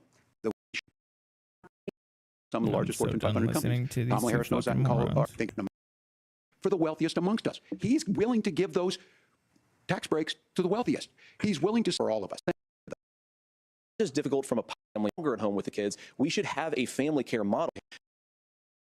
Relatively speaking, not very expensive compared to the kinds of numbers we'll be taking in. Is President Trump committed to the $5,000 per child tax credit that you have? There are going to be two that are shipping to with higher economic growth of American families. Can you clarify how that will solve the child care shortage? Well, because as Tim said, a lot of the child care shortage is we just don't have enough resources going into the multiple people who could be providing family care options. And we're going to have to, unfortunately, we're going to have to spend more money. We're going to have to induce more people to want to provide child care options for American families, because the reason it's so expensive right now is because you've got way too few people providing this very essential service. Thank you, Senator. Governor Walz, your ticket also has some child care tax credit proposals. Do you think Congress will agree to the $6,000 credit for new? The question you asked is, you're not going to pay for it with these tariffs. That's just adding another $4,000 on the family and taking less. So not only do they not get the money to pay for that, they're $4,000 in the hole. That's Wharton School. That's his alma mater. And so I think the issue here is, if those members of Congress, I can't believe they're not. When I go to businesses, sure, they'll talk about taxes sometime, but they will lead with child care and they will lead with housing, because we know the problem is, especially in a state like Minnesota, we need more workers because our economy is growing, but we need the workforce. Governor, thank you. We need to move on. Nora? Let's talk about the state of democracy, the top issue for Americans after the economy and inflation. After the 2020 election, President Trump's campaign and others filed 62 lawsuits contesting the results. Judges, including those appointed by President Trump and other Republican presidents, looked at the evidence and said there was no widespread fraud. The governors of every state in the nation, Republicans and Democrats, certified the 2020 election results and sent a legal slate of electors to Congress for January 6th. Senator Vance, you have said you would not have certified the last presidential election and would have asked the states to submit alternative electors. That has been called unconstitutional and illegal. Would you again seek to challenge this year's election results, even if every governor certifies the results? I'll give you 2 minutes. Well, Nora, first of all, I think that we're focused on the future. We need to figure out how to solve the inflation crisis caused by Kamala Harris's policies, make housing affordable, make groceries affordable, and that's what we're focused on. But I want to answer your question because you did ask it. Look, what President Trump has said is that there were problems in 2020, and my own belief is that we should fight about those issues, debate those issues peacefully in the public square, and that's all I've said, and that's all that Donald Trump has said. Remember, he said that on January the 6th, the protesters ought to protest peacefully. And on January the 20th, what happened? Joe Biden became the president, Donald Trump left the White House, and now, of course, unfortunately, we have all of the negative policies that have come from the Harris-Biden administration. I believe that we actually do have a threat to democracy in this country, but unfortunately, it's not the threat to democracy that Kamala Harris and Tim Walz want to talk about. It is the threat of censorship. It's Americans casting aside lifelong friendships because of disagreements over politics. It's big technology companies silencing their fellow citizens, and it's Kamala Harris saying that rather than debate and persuade her fellow Americans, she'd like to censor people who engage in misinformation. I think that is a much bigger threat to democracy than anything that we've seen in this country in the last 4 years, in the last 40 years. Now, I'm really proud, especially given that I was raised by two lifelong blue-collar Democrats, to have the endorsement of Bobby Kennedy Jr. and Tulsi Gabbard, lifelong leaders in the Democratic coalition. And of course, they don't agree with me and Donald Trump on every issue. We don't have to agree on every issue, but we're united behind a basic American First Amendment principle that we ought to debate our differences. We ought to argue about them. We ought to try to persuade our fellow Americans. Kamala Harris is engaged in censorship at an industrial scale. She did it during COVID. She's done it over a number of other issues. And that, to me, is a much bigger threat to democracy than what Donald Trump said when he said that protesters should peacefully protest on January the 6th. Governor? Well, I've enjoyed tonight's debate, and I think there was a lot of commonality here. And I'm sympathetic to misspeaking on things, and I think I might have with the senator. Me too, man. There's one though that this one is troubling to me, and I say that because I think we need to tell the story. Donald Trump refused to acknowledge this, and the fact is that I don't think we can be the frog in the pot and let the boiling water go up. He was very clear. I mean, he lost this election, and he said he didn't.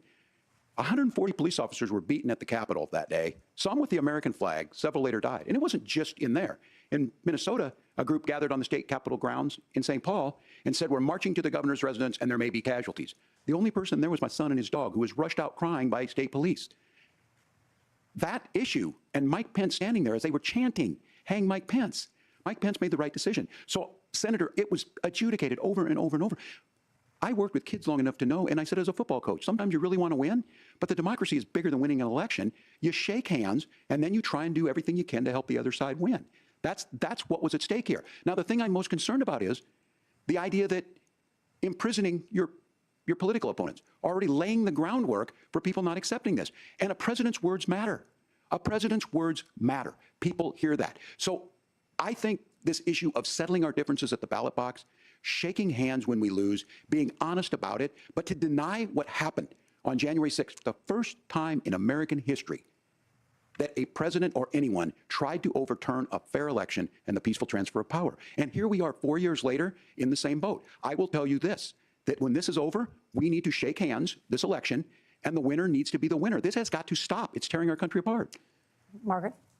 Senator Vance, did you want to respond to that? Yeah, well, look, Tim, first of all, it's really rich for Democratic leaders to say that Donald Trump is a unique threat to democracy when he peacefully gave over power on January the 20th, as we have done for 250 years in this country. We are going to shake hands after this debate and after this election. And of course, I hope that we win, and I think we're going to win. But if Tim Walz is the next vice president, he'll have my prayers, he'll have my best wishes, and he'll have my help whenever he wants it. But we have to remember that for years in this country, Democrats protested the results of elections. Hillary Clinton in 2016 said that Donald Trump had the election stolen by Vladimir Putin because the Russians bought like $500,000 worth of Facebook ads. This has been going on for a long time. And if we want to say that we need to respect the results of the election, I'm on board. But if we want to say, as Tim Walz is saying, that this is just a problem that Republicans have had, I don't buy that. Governor. January 6th was not Facebook ads. And I think a revisionist history on this. Look, I don't understand how we got to this point. But the issue was that happened. Donald Trump can do it. And all of us say there's no place for this. It has massive repercussions. This idea that there's censorship to stop people from threatening to kill someone, threatening to do something, that's not censorship. Censorship is book banning. We've seen that. We've seen that brought up.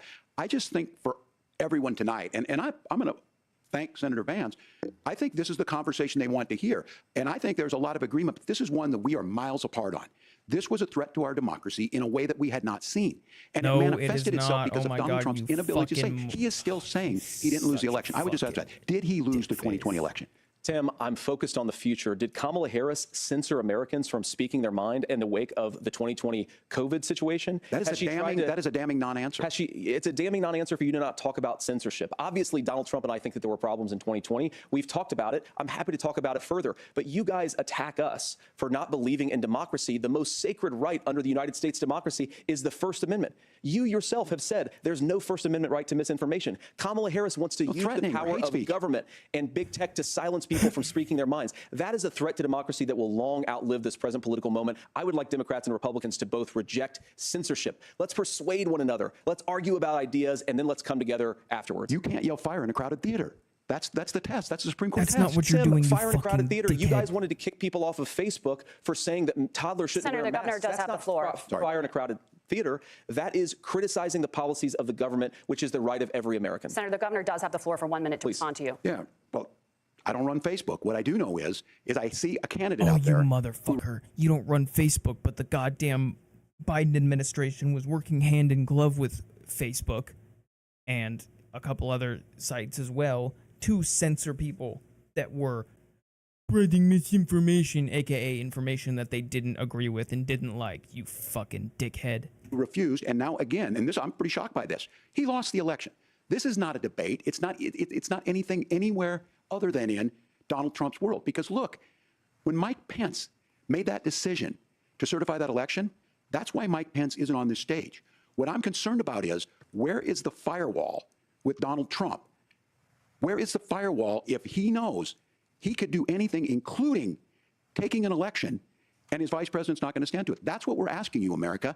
Will you stand up? Will you keep your oath of office, even if the president doesn't? And I think Kamala Harris would agree. She wouldn't have picked me if she didn't think I would do that, because of course that's what we would do. So America, I think you've got a really clear choice on this election of who's going to honor that democracy and who's going to honor Donald Trump. Governor, your time is up. Thank you, gentlemen.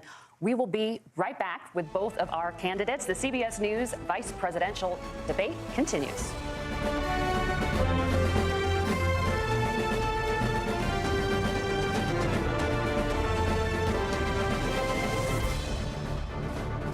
Oh, I can't stand that fucking. Oh, fire in a crowded theater. That's not the censorship House you will be in were order. fucking talking This about. year, or C-SPAN talking celebrates about 45 years enacting of covering Congress like no dishonest other. fucking hack. Since 1979, we've been your primary source for Capitol Hill, providing balanced, unfiltered coverage of government, taking you to Welcome back to the CBS News vice presidential debate. It is now time for the closing statement. Senator Vance won the virtual coin toss and elected to go finally. last. So, Governor Walz, you are first. You have 2 minutes. Well, thank you, Senator Vance. Thank you to CBS News. And most importantly, thank you to all of you. If you're still up and the folks who miss Dancing with Our Stars, I appreciate it. But look, the support of the democracy matters. It matters that you're here. And I'm as surprised as anybody of this coalition that Kamala Harris has built, from Bernie Sanders to Dick Cheney to Taylor Swift, and a whole bunch of folks in between there. And they don't all agree on everything, but they are truly optimistic people. They believe in a positive future of this country, and one where our politics can be better than it is. And I have to tell you, that better than it is the sense of optimism that there can be an opportunity economy that works for everyone, not just to get by, but to get ahead. And the idea that freedom really means something. Not the freedom of government to be in your bedroom or your exam room, but the freedom for you to make choices about yourself. Now, look, we all know who Donald Trump is. He's told us, and as Maya Angelou said, believe him when he told you that. His first inaugural address talked about American carnage, and then he spent 4 years trying to maybe do that. Senator Vance tonight made it clear he will stand with Donald Trump's agenda. He will continue to push down that road. Excuse me. Kamala Harris gives us a different option. Now, I'll have to tell you, I'm going to be careful about the quotes, but there's one that Senator Vance said that does resonate with me. He said, Donald Trump makes the people I care about afraid. A lot of America feels that way. We don't need to be afraid. Franklin Roosevelt was right. All we have to fear is fear itself. Kamala Harris is bringing us a new way forward. She's bringing us a politics of joy. She's bringing real solutions for the middle class, and she's centering you. No, she is not. Oh my God, they're doing the Obama thing again. This is what pacifies liberals. It fucking blows my mind that these empty platitudes can really get people to vote. It's the same thing, and she's got one of the same campaign staff that Obama did. So it's no wonder here, if you didn't recognize this little commonality between the two, what was Obama's thing? Hope and change. Dude's like, worked in, might as well try the same thing. People were like similarly wanting hope and change, but we can't obviously do that again. So what are we going to pick? Joy. Everyone's fucking depressed and struggling now. What if I just say, Kamala is the candidate of joy? It's so unbelievably vapid.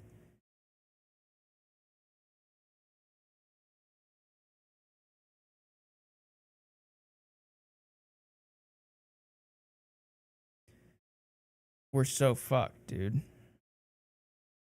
If this really gets people, because mostly of Trump derangement syndrome, but if this really gets people to vote for an ex-draconian prosecutor who does not stand for anything, has flip-flopped on basically every position, would definitely get us into more wars, and cackles like an idiot, then there's no hope. There's no hope for this fucking country. If the Trump derangement syndrome combined with the cover that the media is running for her can combine to really get enough people to vote for her. And again, I'm not a fan of Donald Trump either.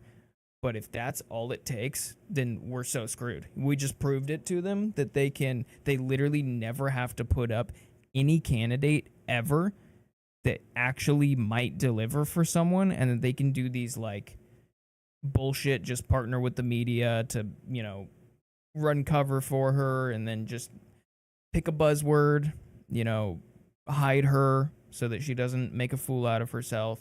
They can do that with every candidate going forward, and they never have to promise us anything ever again. So,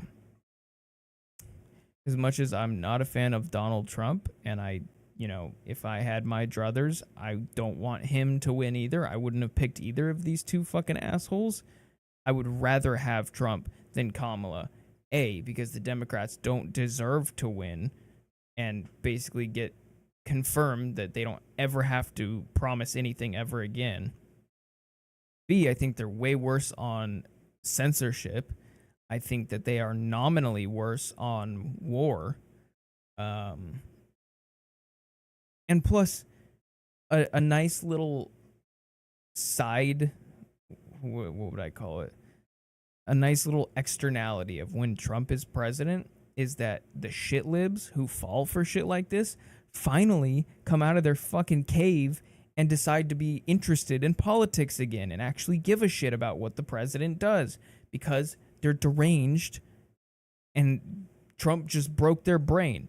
But when he deserves to be criticized, now they actually come out and criticize.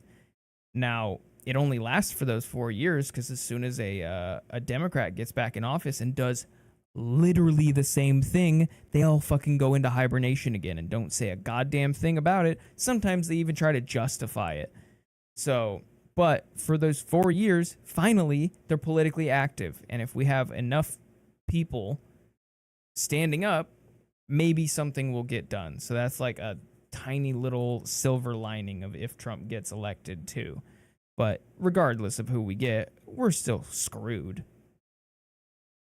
You at the heart of that, all the while asking everyone, join this movement, make your voices heard. Let's look for a new day where everybody gets that opportunity and everybody gets a chance to thrive. I humbly ask for your vote on November 5th for Kamala Harris. Governor Walz, thank you. Senator Vance, your closing statement. Well, I want to thank Governor Walz, you folks at CBS, and of course the American people for tuning in this evening. And one of the issues we didn't talk about was energy. And I remember when I was being raised by my grandmother, when she didn't have enough money to turn on the heat some nights because Ohio gets pretty cold at night and because money was often very tight. And I believe, as a person who wants to be your next vice president, that we are a rich and prosperous enough country where every American, whether they're rich or poor, ought to be able to turn on their heat in the middle of a cold winter night. That's gotten more difficult thanks to Kamala Harris's energy policies. I believe that whether you're rich or poor, you ought to be able to afford a nice meal for your family. That's gotten harder because of Kamala Harris's policies. I believe that whether you're rich or poor, you ought to be able to afford to buy a house. You ought to be able to live in safe neighborhoods. You ought to not have your communities flooded with fentanyl. And that, too, has gotten harder with because of Kamala Harris's policies. Now, I've been in politics long enough to do what Kamala Harris does when she stands before the American people and says that on day one, she's going to work on all these challenges I just listed.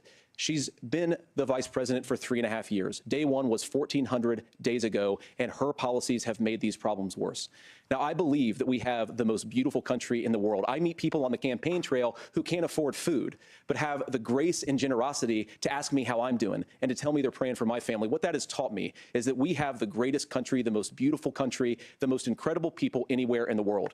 But they're not going to be able to achieve their full dreams with the broken leadership that we have in Washington. They're not going to be able to live their American dream if we do the same thing that we've been doing for the last 3.5 years. We need change. We need a new direction. We need a president who has already done this once before and did it well. Please vote for Donald Trump. And whether you vote for me or vote for Tim Walz, I just want to say I'm so proud to be doing this, and I'm rooting for you. God bless you, and good night. Senator Vance, thank you. And thank you both for participating in the only vice presidential debate of this election cycle. I'm Margaret Brennan. And I'm Nora O'Donnell. And a reminder, there are just 35 days until election. We're so screwed. These are our two choices, our only two choices.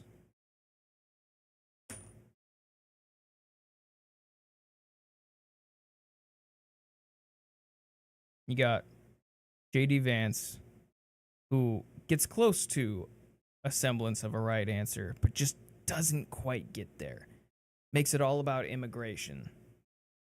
And the root of all evils in our country right now is just immigration, which it doesn't help and it does cause problems, but that's not the root of these problems. For example, when I was talking about the housing crisis, it definitely exacerbates the problem, but the real problem is what they were saying is that housing is viewed as a commodity to be bought up in mass by these massive venture capital firms. Neither of them actually talked about doing anything about that. I don't think either of them would ever talk about doing something about that because they're both corrupt, and those same Wall Street venture capital financial institutions have massive power. He brings everything back to that. And then he also doesn't say, like, for example, on the Haitian issue, or like maybe Venezuela, or a lot of people who now have refugees coming to our country. What's the nuance that you could say about that? Oh, I don't know. Maybe that the reason that their countries, not the sole reason, but maybe the main reason, or at least a massive factor in why these countries are struggling and we are getting a ton of refugees is because the United States loves to fuck around in all of these countries. We've been doing it in Haiti for decades. I literally did a story on this channel about how Haiti, we were involved in multiple coups in Haiti. Venezuela, we like to fuck around with them all the time, sanction them, do different things, mess with their governments as well, because we don't they have tons of oil and we want it. And so I think Jimmy Dore is the one that says it, and I fucking love it. He's like, if you really think that these places are so horrible, Venezuela especially, if you think that they're so backwards and that their systems are so bad and would never work, why don't you just let them fail on their own then? Why do you have to put your thumb on the scale? And so we create a lot of the economic issues that result in mass emigration out of those countries and then come to ours. So he misses that. Then you got Derpy McFuckface over there, Walz, who didn't answer anything about how he is totally pro-censorship. And it was so funny. He had this like candid reaction where Vance was like, no, we have the First Amendment, and the things that you were talking about censoring, that violates the First Amendment, and you're trying to change that. And he's like, oh, you can't, oh, yeah, you can't do misinformation, as if that's a given. And if you agree with that, then okay, think for 2 seconds about that. You might not like, misinformation, and you might have this like this myopic view in your mind of like, well, you can't just get on the internet and like willfully spread lies. Yes, you can. I mean, if it's defamation, someone can go after you for defamation. But if I want to go on the internet and say that the earth is flat, and here's why, when we, not all of us, clearly, but the common sense people know that that's not true, that's one of the things protected under the Constitution. Because then, if you go down this slippery slope of, oh, well, now we can ban misinformation and censor it, then you have the Ministry of Truth from 1984. And they already tried that under the Biden administration. It was called the Misinformation and Disinformation Board. And it had why am I thinking Jasinski? What was her name? Oh God, let me.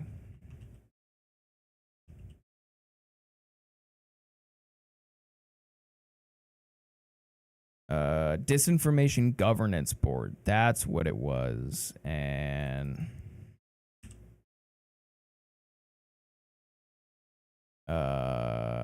Ministry of Truth. Biden establishes a Ministry of Truth. Oh, what's her name? No, I don't want to.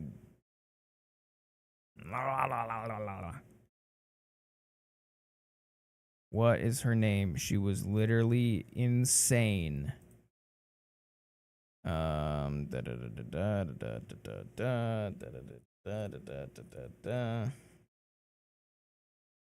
Nina Jankowicz.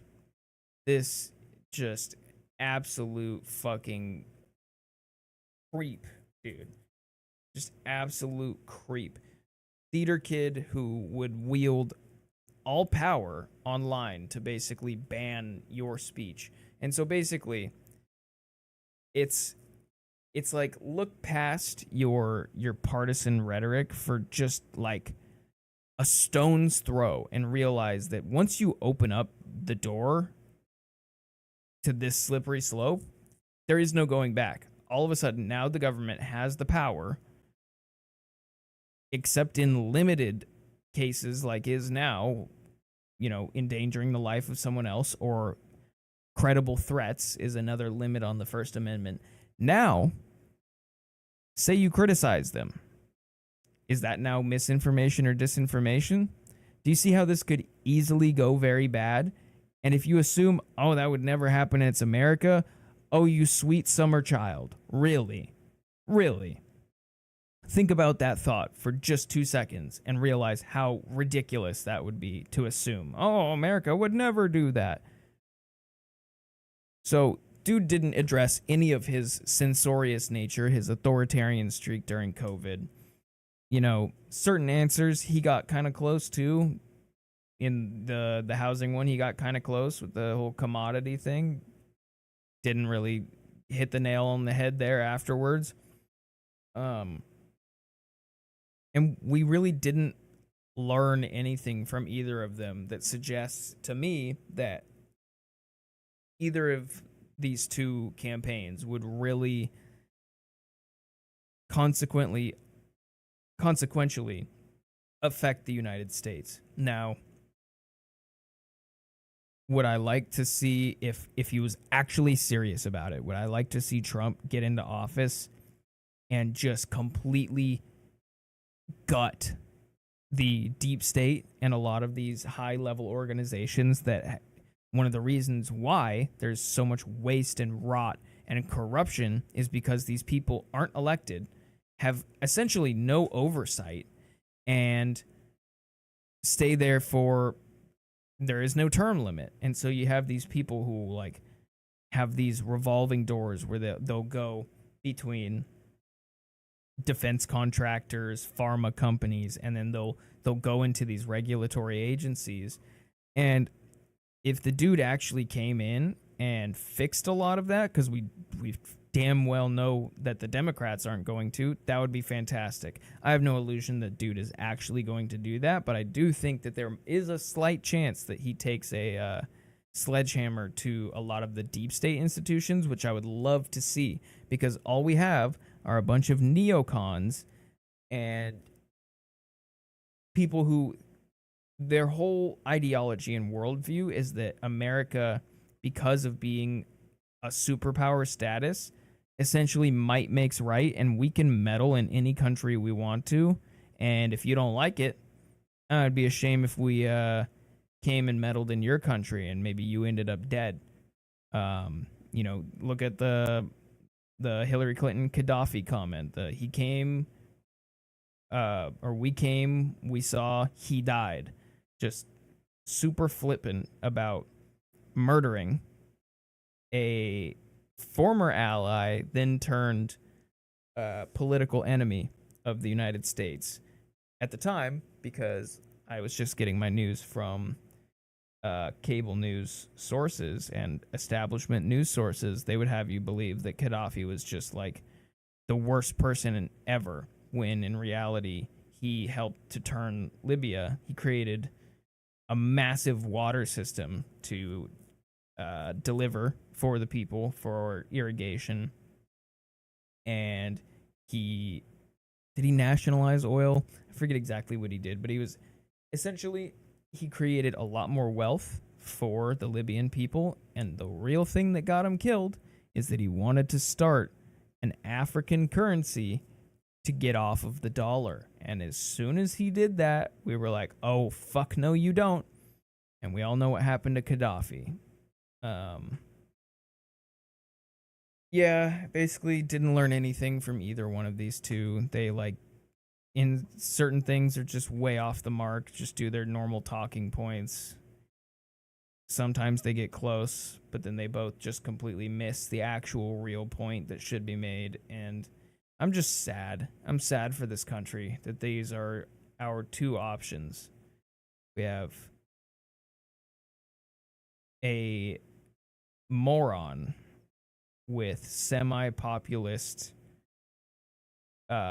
streak. Like, he's a good politician in that he's just willing to say populist things. Sometimes he believes them, sometimes he doesn't. With a vice president who has ties to Peter Thiel. And if you don't know who Peter Thiel is, look up him and Palantir and that lovely connection. And so I don't trust Vance at all. And then you have Kamala Harris, who was a super draconian prosecutor who has flip-flopped on basically every one of her policies because she doesn't actually principally believe in anything. She'll just say whatever she thinks will get her elected and might be the best in that moment. Cackles like an idiot, never answers a question, was only recently forced to actually put up some policy that clearly she doesn't believe in, so isn't going to happen. I also don't think it's that great of policy. And her terrible running mate, Walz, who is basically a derpy oaf who will do whatever she says, has an authoritarian streak to him, whether that is deep-seated authoritarianism or if he's just too retarded to, like, I don't know, push back a little bit on, hey, maybe we shouldn't lock down. That's going to really economically crush people. Just, oh, Dr. Fauci said it, we're locking down.